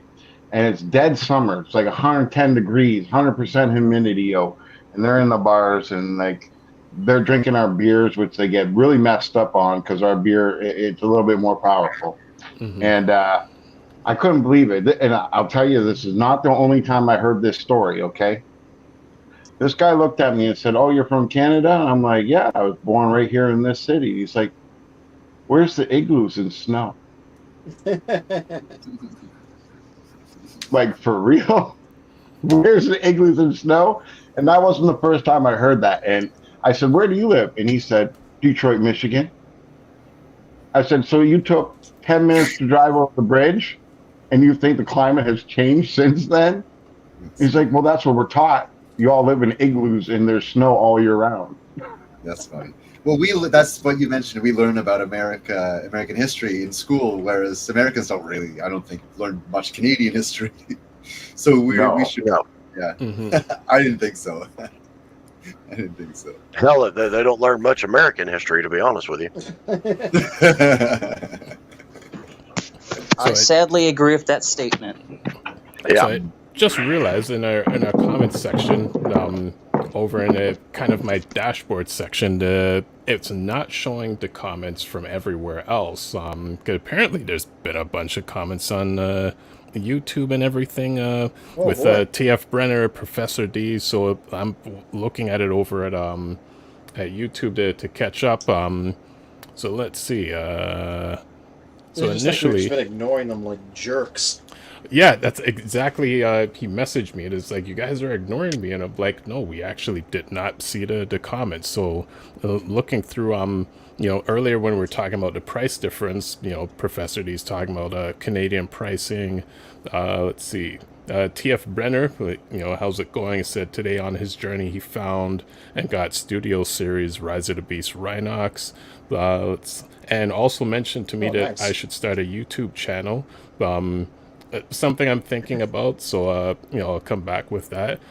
Professor D says that he agrees with TF Brenner. Spin should start a channel. Let's see what else. TF Brenner says correct Legion class. Freakenstein, not to correct you. Weijang MP scale Omega has a motorized tank, and also says Fan Toys and DX9. The leading MP Omegas are not motorized, a big reason for why I kicked myself for not getting the blue Weijang Guardian when it came out for 180 US. Let's see what other comments that we missed here. I actually did an interview with this young up-and-coming Transformer YouTuber, and it was a really good interview. Unfortunately, I had to take it down. But yeah, he's gonna be around for a while. Hopefully one day he can come on the show as a guest as well. Mm-hmm. Yeah, RJ Eagle, how's it going? He says igloos and snow. That dude was way off. Louis Real. Okay, so I'm gonna keep the YouTube comments. So we still have about half an hour before we're done. But going back to the main topic, so now we're back to Voyager class. Who falls into the Voyager class, and what prices would people expect there? Yeah. Well, these days all the Seekers are Voyager class, both the Siege ones and the Earthrise ones. So that's just become their home, like size-wise. You have one, and Deceptikitty has one. Yeah. There we go. Yeah. And you have a Seeker, and you have a Glenn Seeker. Glenn has many of them. And Freakenstein has a bottle. That's my Seeker. Spin, you got to say it like Oprah next time. You get a Seeker, you get a Seeker, everybody gets a Seeker. That's exactly what I was thinking of. Oh, and Mr. Magnus has... Quintesson and what's the other guy's name again? Snapdragon. Yeah. That's it. Yeah, Quintesson was in the recent most issue of Void Rivals that came out this week. Yeah, that's what I was saying at the top of the stream. Yeah, also, like, the leaders, when they're not... I mean, the leaders, the faction leaders and the high-ranking guys, they tend to be Voyagers when they're not packaging them up with extra stuff to make them into higher price points. So, like, you had Siege Megatron and the trailerless Netflix Optimus were both Voyagers. Wasn't Soundwave and Blaster also Voyager class too? Yep. Yeah, they're also Voyager. I think I got both of them somewhere. Oh.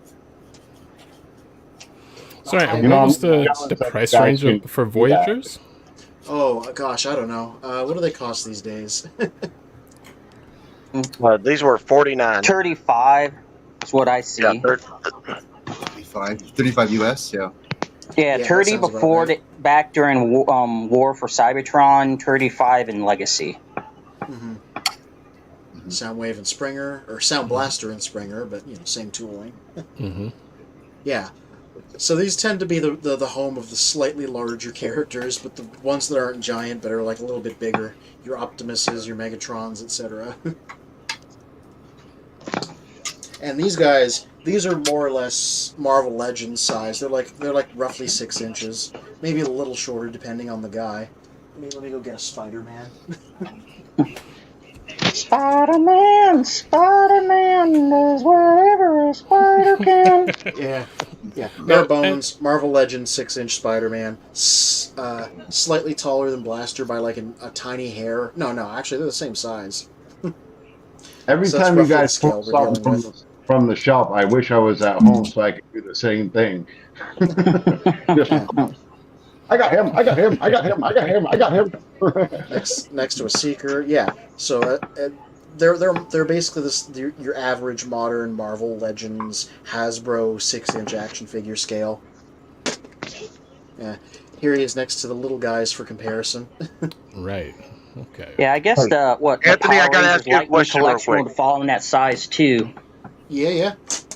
Anthony, I gotta ask you a question real quick. Yep.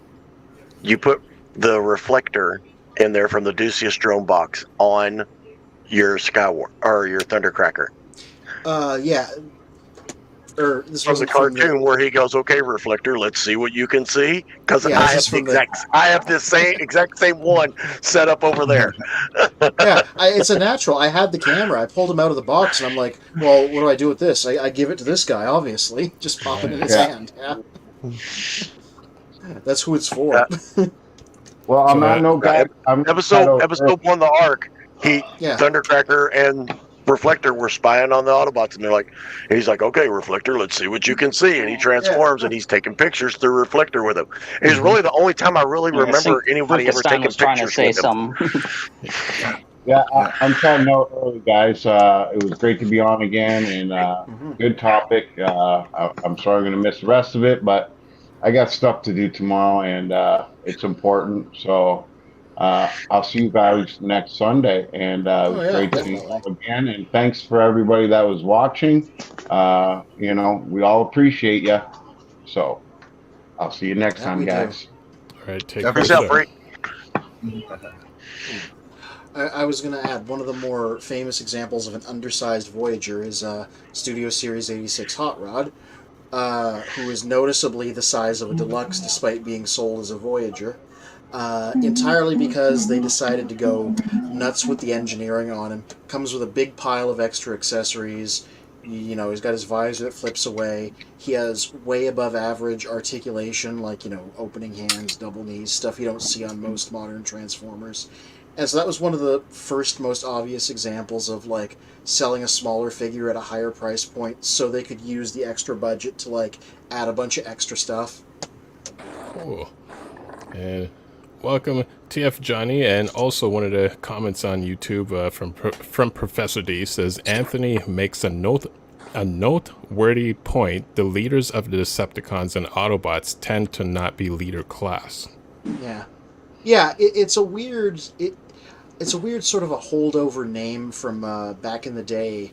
Leader class debuted during Transformers Cybertron back in 2004, and that was what the leaders were sold at that point.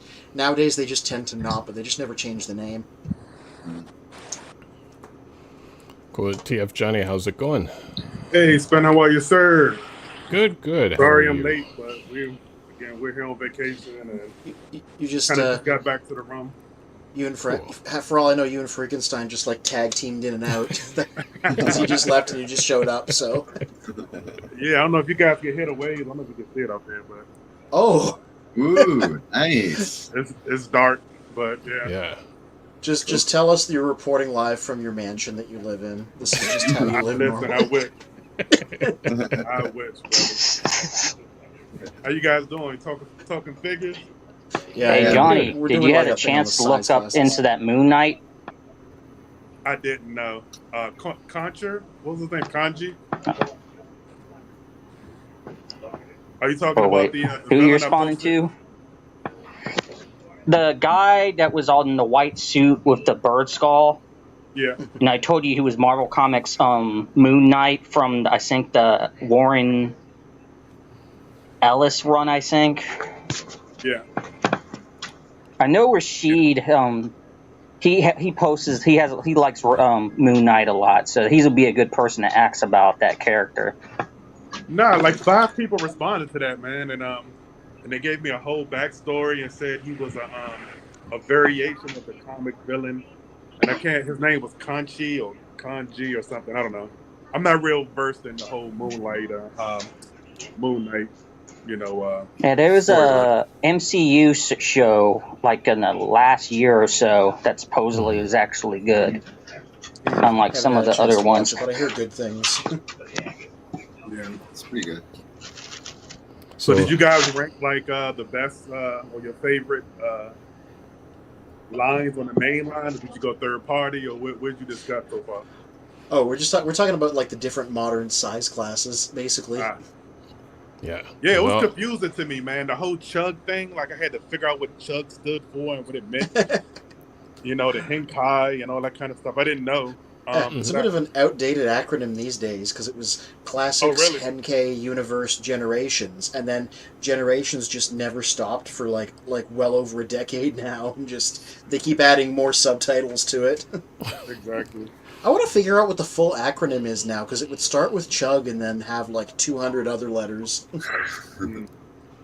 Well, see, that's exactly it for like a lot of more of the G1 guys, where it's like you hear Legacy, Core, Chug, Generations, and I'm like, back then I'm just like, yeah, like we had to learn it, but we're just like, we just had our Transformers. Like there wasn't any different classes, but I know, like, among us, there's, us outside of us, there's many others who are probably thinking the same thing. Like, what do all these classes mean and acronyms and meanings? Yeah. Well, I mean, Deluxe, Voyager, Leader, I don't think those will probably not change for a long time. Those have stayed solid for many years now. The little guys, like the core class guys, they tend to be in more of a state of flux. So you might see them replaced with something sooner rather than later, just because of the way it historically goes. So another comment from YouTube, from RJ Eagle, says, I totally agree with Anthony with Voyagers comparable to 6-inch Marvel figures. I hate, though, when they consider characters like Runamuck or Skytread as Voyagers, or are they deluxes? I can't remember. Runamuck was a deluxe. No. Yeah, so was Skytread. They were both deluxes. Yeah, those were both in Siege and Earthrise, respectively. They were, they were these guys. They were the standard little 5-inch guys. And those are the Voyagers, I was just holding up Mirage for emphasis. Now, this is a deluxe. That's considered deluxe? Yeah. So Voyagers are the slightly bigger ones. Yes. It's a little complicated. Optimus Prime and Megatron, they're Voyager-sized figures. Usually what they do with Optimus is they package him with his trailer. Right. Let me get Laser Prime here. What they'll do is they'll package an Optimus with his trailer and sell him as a leader class figure, which is the next price point up. So, like, this guy's a Voyager, but he comes with this stuff, so they're selling him as, a leader class, aka one of these big guys, because he comes with his trailer. He's holding on to these matrices pretty good. These 3D printed ones. Nice. Yeah. Yeah. When I first started collecting, I only did Masterpiece and third party. Like I didn't collect the main line at all, to be honest with you. Until they came out with the whole warforcybertron Siege and all that stuff, Earthrise. Yeah. And I'm like, they really came a long way with these, man. I really like these. Yeah, speaking of somebody that was collecting before that too, that was a real sea change in terms of like quality. It was like a really big reset, basically. Yeah, because Titan Returns, Cabana Wars, those didn't do it for me. Mm-hmm. I didn't really like any of that, really. Yeah, Glenn has an excellent example there of what I'm talking about. So that is the leader class Optimus Prime. The figure in the box is a Voyager size guy, and they packaged him with his big trailer, which bumped him up to the leader class size class, basically. Mm-hmm. When usually leader class are like bigger guys. Here, I can do a side by side. Yeah, that's a good example there. So he's got Double Dealer, which was like a normal leader class guy. Same price as that Optimus, but he doesn't have a trailer or anything, so he's just a big guy, whereas Optimus is just a little guy that comes with his trailer, which is why he costs he's a leader class figure. But this one was also an Ollie's. Oh yeah, so this one was only $20. That's why I didn't even ask what the price was, because you're always just like, oh, I found them for like $1 in a shop somewhere. Ultra Deal Finder Magnus. Yeah. So RJ Eagle on YouTube asked, do you guys think the Bayverse got it right? I mean, Sentinel Prime and Jetfire were truly leader scale based on their size. Well, I mean, they were both, when their initial toys were, they both had leader class toys when their respective movies came out. But Sentinel, when they redid him in Studio Series, he was a Voyager now, because Studio Series is all about scale, and he was sized closer to Optimus and Megatron in the movie. Yeah, that's a Commander. That's a whole other ball game. That's the next one up. I have all these, but I take my stuff off the box. I can't help it, man. I'm like a big kid. Can't wait to bust open box. Honey, I do too.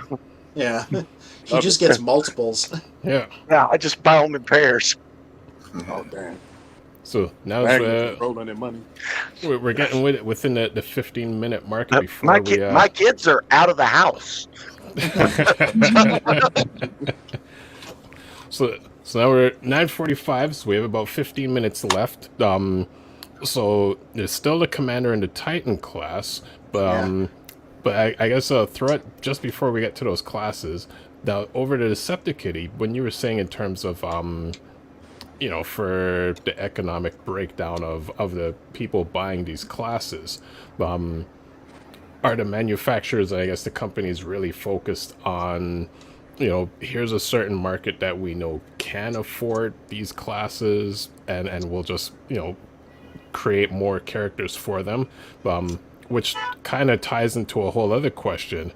Of all of these classes between Core, Deluxe, Voyager, Leader, Commander, and Titans, is there any one class that you can buy, like, say if I wanted to complete the entire line of a certain series, would I end up buying different classes, or is there one class that fits that whole category? Well, number one, yeah, definitely. I think there is an aspect that the manufacturer or Hasbro, let's say, is gearing the classes towards certain income brackets. I mentioned earlier that there was a certain type of Transformer class that's exclusive to Latin America. I think Brazil and some of those countries around there, that are less articulated, a lot less detail, a lot less transformation happening, and they're a lot cheaper because they're made a lot cheaper, and really the amount of income they make over there is a lot less than it would be in Canada or USA. So that's an interesting thing about that. And I'm sorry, the second part of the question was it's escaping now. If say for instance, like if I wanted to buy like all the characters, all the characters from the Prime series, would there be one class that all of those characters exist, or would I still end up like buying like all different classes to complete that entire line? Yeah, that's wishful thinking. I wish there was just one class you could buy all of them. No, you got to mix and match. Okay. They're not all complete even still. Because I mean, anyone watching and listening, they probably thinking, okay, I'm from say G1 days or Beast War days or early G2 or like early days, and they want to get into collecting and be like, what's would they have to consider all these different lines and price points to pretty much complete a series? Yeah, it's a grueling wait. Sometimes you got to wait years for your character to finally come out in regular deluxe class or something to complete your collection. Well, yeah, like you're gonna, if you want, like they're not gonna sell Bumblebee and Blaster at like the same price point because they're not even supposed to be the same size of characters. So if you're trying to get a full cast, you're gonna get a Bumblebee, he's gonna be a deluxe. You're gonna get a Blaster, he's gonna be a Voyager because he's a bigger guy. You're gonna get an Optimus, he's gonna be a leader if he comes with his trailer, and so forth. So they're usually not gonna be in the same scale, size class unless you're like abandoning the pretense of scale, like how all the core guys are basically the same size and they make like Mini Optimus, Mini Megatron, Mini Soundwave, and they're just all this size. Okay. And that was an interesting point that Deceptikitty brought up about the South American market, how they made a little more cheaper and all that good stuff. That was the case in G1 too. I don't know if you guys remember, but all the different colored bumblebees and cliff jumpers, I think they were called Estrella, like Estrella something. They were made in Brazil, but they were like, like the blue bumblebee or something like that. And actually they became kind of rare.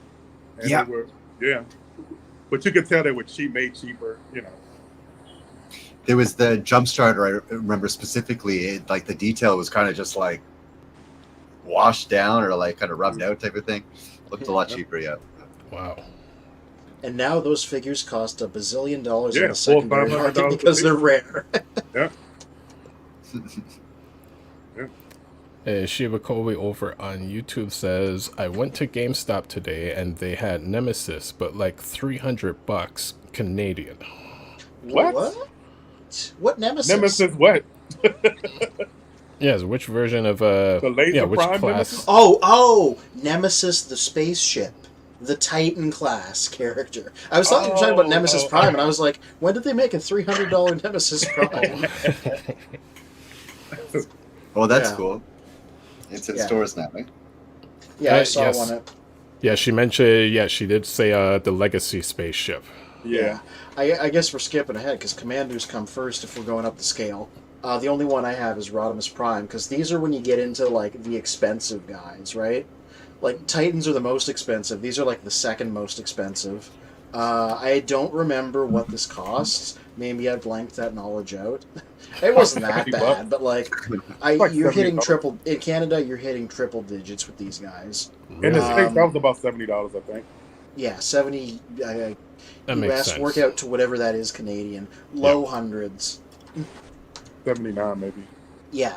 And like Deceptikitty has his Jetfire there, and Mr. Magnus was showing it off before. Usually commanders are like big guys. That's the idea behind them. They're like the first Jetfire there was the first one they did. Those Dinobots are leader class guys, so they're even bigger than those guys. And you know what?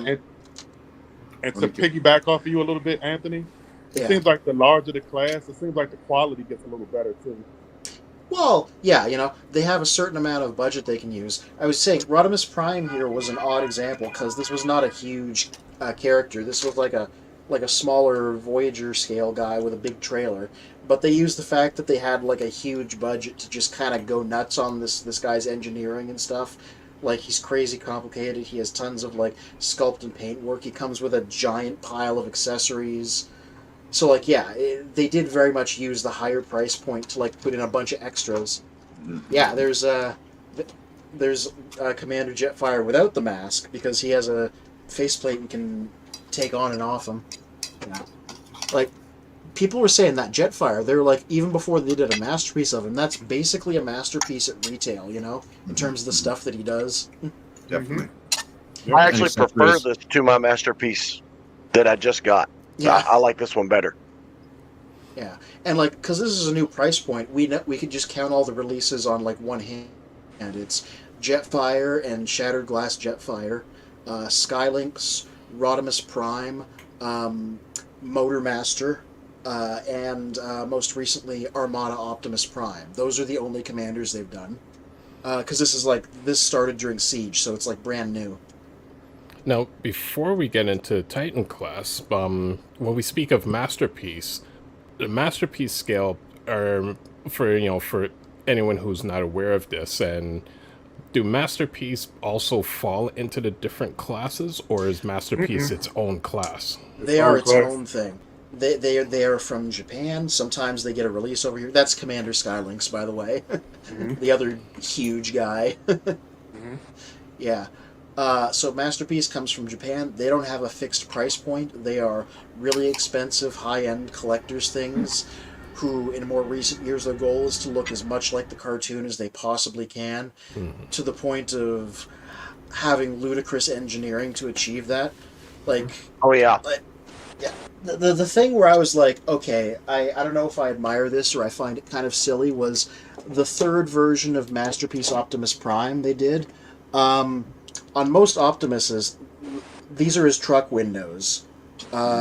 We change him into a truck, those are his truck windows. The third Masterpiece Optimus, those were not his truck windows because they changed shape slightly in the animation model between truck mode and robot mode.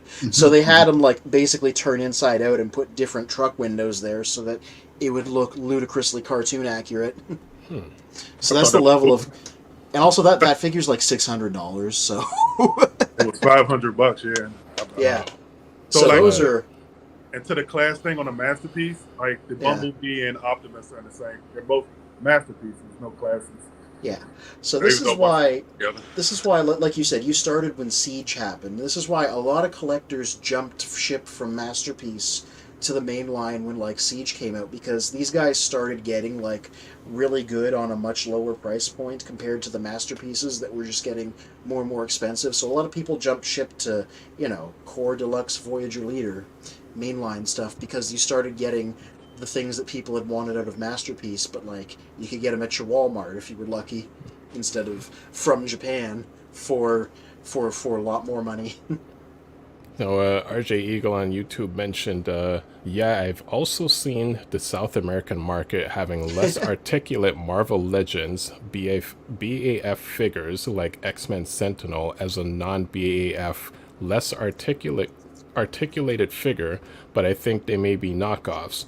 And he also says, true Anthony, that Jetfire has all the credentials of a Masterpiece figure. I think also the 86 Hot Rod at a sweet price. Oh yeah, I was questing for the perfect Hot Rod for years. This is better than the Masterpiece one. Yeah, I like that one better than the Fans Toys Masterpiece. Oh yeah, definitely. Also, we got to show the thing that Bill was holding up for us. That is a Masterpiece Optimus. That is not the crazy one I was talking about. That's the previous one that's slightly less crazy, and that's its shattered glass version they did. So that gives you a sense of their scale. Yeah. MP10 crazy one. Yeah, like, I used to collect Masterpiece. I got out of it when they started getting really pricey. Yeah, there's the Ghostbusters version.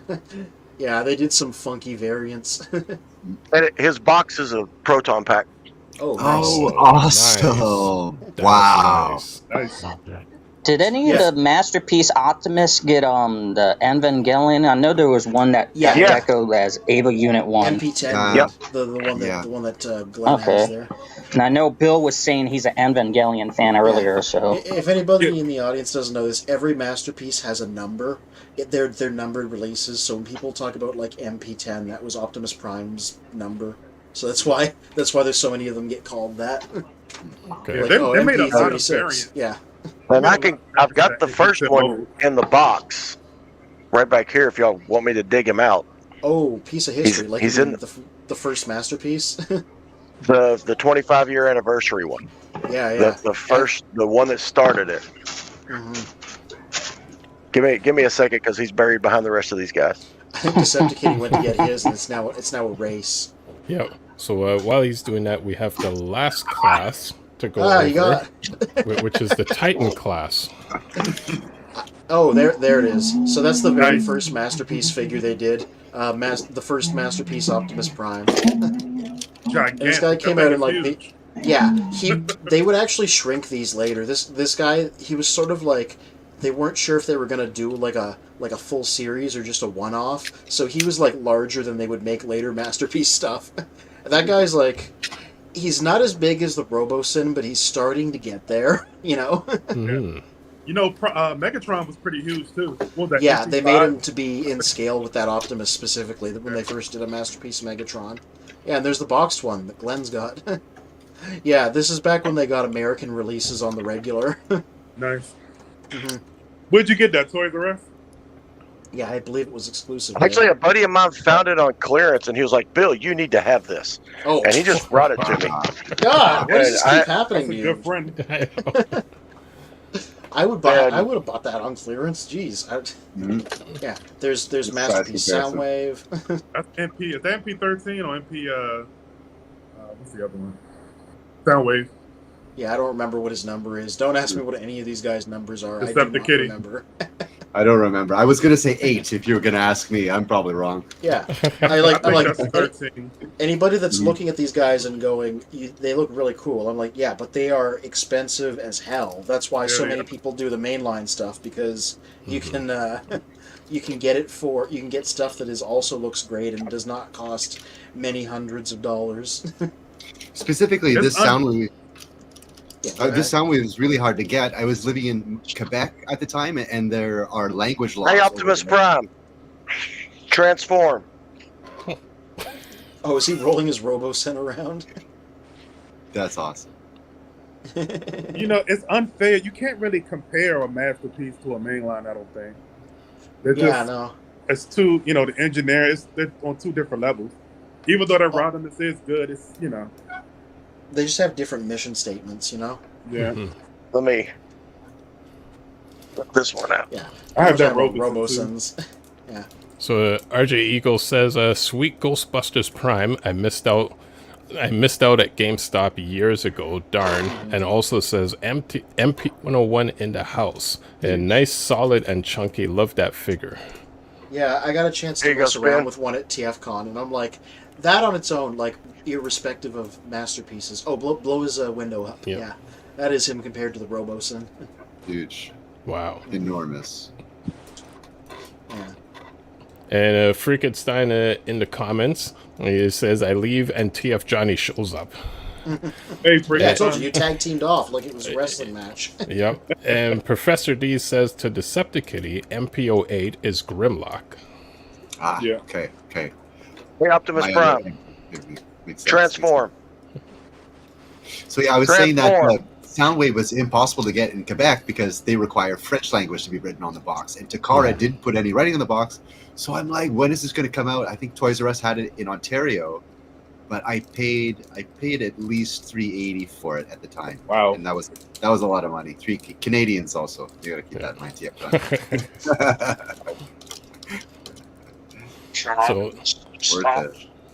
So before we end for the evening, so we have one class left, which is the Titan class. I do not have any Titans. I cannot show anything, but I will say they hold the record for the tallest Transformers, not counting like third-party things like RoboSen. Those are the biggest guys. Okay. The first one they did was Metroplex back in 2014, and they do all the City Formers, Fort Max, Omega Supreme, Scorponok, all those guys. And of course, recently they did the Ark and the Nemesis. The HasLab, well, he's not a Titan class, I wouldn't think, though, right? The HasLab Unicron? Hey, Deceptikitty, since you like to show them off, but mine's signed by Peter Cullen. Nice. Very nice. That's crazy. Where'd you get that signed? That Fanboy Expo in Indianapolis. Okay, cool. Wow. Cool. Yeah, him and Frank were both there, and so I got this. I got my G1 Optimus Prime in the box signed, and my G1 Megatron in the box signed. Mr. Magnus has $100,000 right there in that room. Yeah, easily. Awesome. I'm not even joking. It's insured for $250,000. Wow. Just this room. I sold them. Yeah, just this room. That's insane, bro. Sick. That is sick. Now, this box is trash, but I mean, it's well loved. Yeah, it's well loved. Yeah. So over on YouTube, Professor D, actually, already said the Deceptikitty MP08 is Grimlock. Freakenstein says he got his at Toys R Us for $100. And Professor D says, y'all are not giving MP Soundwave his proper historical respect. He's MP02. Well, they have a 13 as well, though. Yeah, there was a thing there for a little bit where the Hasbro releases of them started having their own numbers, and they tried to start from 0. So, like, that Soundwave, that's the American release of it. So I believe it was. This is Takara. Oh, is it? Okay. Yeah. But, like, the American release was, like, MP02, even though that's not what it was in Japan. And Professor D also says, and Deceptikitty is the only one left in our whole squad who still has MPO3. Oh yeah, he saw that in my kitchen. That's Starscream. The white one, the green one. Yeah, the kind of green army color. Yeah. Very nice color. Very cool. I really love that one. Yeah, it's on display in my kitchen. Yeah, those look great in alt mode, man. They look awesome. I love the jet mode on those. Yeah, I think that was the idea behind that one. They were trying to go like model kit realistic for his jet mode, so that's why he's those colors. They hold up, man. I think they look really 100%. Good. 100%. Cool. So I hope anyone watching this video, listening, kind of has a better understanding of all the different classes of Transformers. Because I know even for myself and Toy Warp, who wasn't with us this evening, and many others, they get confused or just not sure what the classes mean, the price ranges, and everything within it. I do apologize for everyone who's over on YouTube. Somehow the comments weren't coming over into my dashboard, but after being alerted, I'm seeing the comments, in a different window. So, thank you everyone that's came by on Facebook, YouTube. Before we wrap up, what does everyone have coming up this week? Fair Courage, start with you. Well, I picked this guy up because this is my tomorrow review. I will say I took all the photos. I'm not quite finished writing it, but yeah, sometime tomorrow. This is Scourge, Studio Series Leader Class. Scourge from Rise of the Beasts. Yeah. Because I took these photos already. He can't dangle these matrices, but these will show up in future photo shoots for sure. Cool. Yeah. Yeah. Does he have the badges on his arms, Anthony? That's the thing, sort of, but it's mostly in his truck mode. You can see he's got like an Autobot symbol on that shoulder and a Maximal symbol on that shoulder, but you got to put him into his truck mode to see most of them. So that was a little disappointing.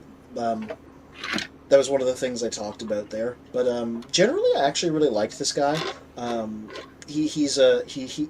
like his big creepy claw and his weird blade and his apocalyptic truck mode. But yeah, I'll talk more about it in the review that will hopefully be posted tomorrow. If for some reason I really can't, it'll go out Tuesday, but they always go out Mondays.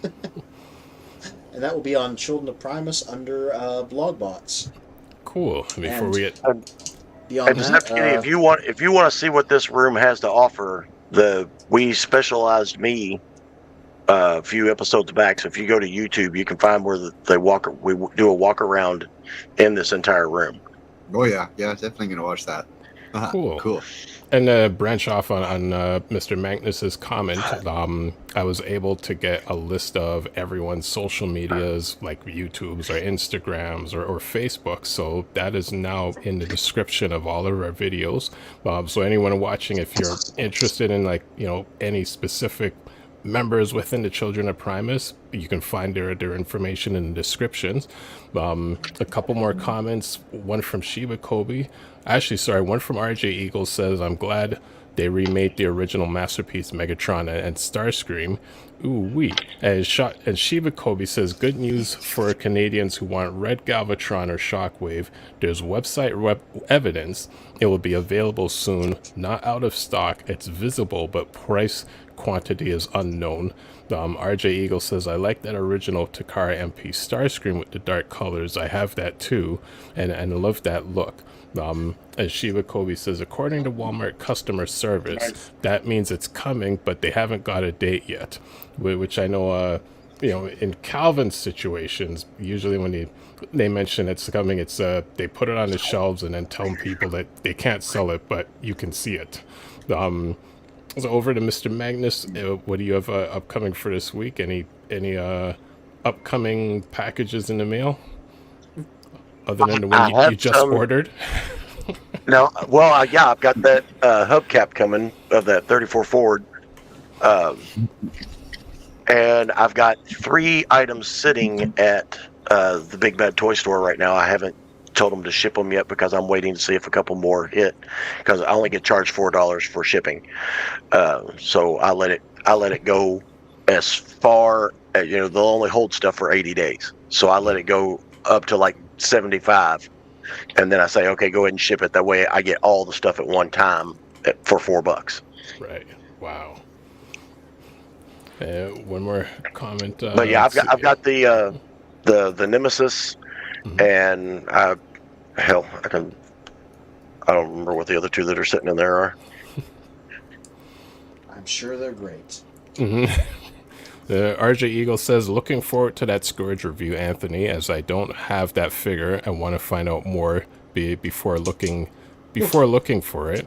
And it's shrapnel. Oh, okay. Two copies of the Insecticon shrapnel. Yeah, I hadn't seen Scourge myself. I got Road Trap and Cheetor. I seen the Rhinox finally in the last 1 or 2 weeks, the Studio Series one. So, and I think the Scourge was the first one that came out, and I ironically never saw that one yet.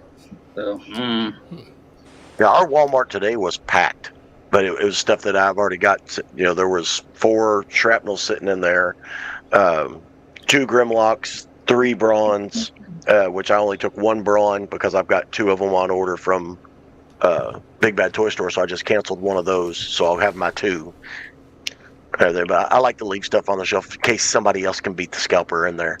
I'm not the type of guy to go in there and take it all. But I will get mine first if I can. But we have 2 big internet scalpers in our area, and I've ran into one of them once before, and yes, I have taken stuff out of his basket. Oh boy. We're gonna have to have a scalper stream one day, just an episode on that. But we definitely have to speak on that. Let's see them. Oh, you gotta have Calvin on for that. Yes, definitely. I would say me and Johnny are probably roughly about the same size. Were you about 6'2"? I scared him off. He's actually 6'5". Oh, is he? Okay, Yes. so I'm 6. I'm 6 foot, but I'm 6 foot, 315 pounds. I hold 2 martial arts degrees. So I'm not afraid to fight for what I need to. So it's a complete insane thing. So I could just imagine me and TFJOHNNY going in and finding one of the scalpers. That would be a fun night. Oh, it would be a fun night. Man, I've got 45 acres and a backhoe, baby. I can make it to where cadaver dogs can't find you. Children of Primus also does not endorse this. this is sarcasm. That was a joke.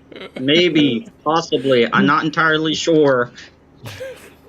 Well, over to you, Cena Black Arts. What do you have coming in this week? The usual stuff, so keep on chipping away at Transformer picks and whatever stuff I do at the art studio. I got some stuff I'd taken pictures of, and it's just a matter of, posting it. And then I know since there's been some, I think I posted on Instagram on Boobs and Bots, some of the new X-Men comics for the Fall of X I had liked recently. So that X-Men, because when I first started that Instagram, I would do a set of comics post and tree Transformers posts, and then tree post of art of mines or photography of mines of Transformer toys or whatnot. So I guess I'm getting back into having comics in my rotation as well. Nice. All right, cool. Yes. Shiva Kobe also mentioned it's weird though because the wave that Ultra Magnus White Optimus Prime Red is on clearance in Walmart Canada site, but no sign of red knockout, so who knows. RJ Eagle says yes, big bag toy store pile of loot. And Shiva Kobe says I think Scalpers got all the reissue kickbacks at my Walmart. RJ Eagle says yes, that's a great topic, Scalpers must do. Definitely. Over to Deceptikitty, what do you have coming up for this week? Yeah, sad news. I'm just playing catch up this week because I had planned to finish that one 3D printing project. Ran into some things, so I only had so much time to spend on it. So I'm just catching up this week, getting that done, as well as a few other things I need to catch up on. Yeah, that's it. Nothing exciting. One thing I want to mention, honorable mention of class sizes to Armada Unicron, which was kind of unique for its time. We didn't really have a class. It was just a one-off type of thing. Right. And I guess that was maybe the first Titan class, you could say, potentially. Yeah, if they released it now, that's probably what it would cost. So, yeah. Yeah, there it is right there on Mr. Magnus' screen. Those You have Kranich? watershed moments in Transformers. The Kranich's on his arm right there? Yeah. He still has the price tag. I got him for $5 at Goodwill. Whoa. He's the king of deals, man. He got me with you. I need to come to Indiana. And over to you, TF Johnny. What do you have for this week? And again, I'm in St. Martin. Oh, I'll be there for a week. Yeah, so I don't know. I got FT. I don't know if he's 57 or 58 too. The masterpiece pipes. So I'm gonna do review on him. You know, I got to get my. So I'm gonna go ahead and do a review on him. He's a very easy transform. His transformation is very easy. So I'm gonna do a review on him when I get back and start pumping things out because I'm getting like most of these releases. I just take pictures of them on Instagram, you know. But I want to start reviewing them, you know, just to do it. Cool. Well, whenever we do decide to do the episode on scalping, I would like to invite Chris Labrador from Children of Primus, from Transformers Liberated, which is one of my main sites that I go to. He's the one who filters out our scalpers, and he doesn't actually filter them out. He lets them go ahead and post, and then unleashes the hounds on him, because then we all just pile on and pile on and rip this guy apart. Oh, definitely. Because there's a big difference between market price and scalping. Yeah. You know, if it's a figure that's not being printed anymore, then the going price is the going price. But if it's a figure that you can still order, but you're asking $90 more than what it costs, that's scalping. Well, people are buying it. That's what they're doing. And that's what people argue at. You know, well, why do you care what I price it at? Because we care about what goes on in the site. And yeah, Chris is set up on it. He's hardcore. I've bought a few things from him. Most of my tech specs that are in that big flip around that I showed last week, I got from him. He had a big pile of them, and he's like, "Somebody make me an offer." And I was like, "Hey, I'll take them. You tell me what you want." Nice. So before we wrap up, Shibako, we also mentioned there's a Hasgtag Megatron that's been shelf warming at the Nanomo. I forgot how to pronounce that, but in the GameStop, where she's over in the west coast of Canada, Woodgrove, for like over a year now. I had that. I sold that and the Bumblebee, the AWC Bumblebee. I heard it was not good. That's why. Wow. Great idea, lousy execution. That's what I heard. Yeah, the bot mode was not good. I didn't like it. But now they've got the Soundwave. Yeah, now the Soundwave does look nice. as the Thunder Machine, the Dreadnought's Thunder Machine. Wow. I don't like crossovers, man. I'm not a fan of that. They're not all bad. They did a really good Back to the Future DeLorean. Yeah. It's the only one I got, though, so that's all I can comment on. Right, but that's a new character. Optimus Prime. Yeah. You know, that's a new character. Why don't we do a new character for the crossover? Like you said, the DeLorean is awesome. The Maverick, the DeLorean, Ecto Electron. One. Yeah, Ectotron. Yeah. I usually just keep him in this mode, even though he's his name's like Electron 1, right?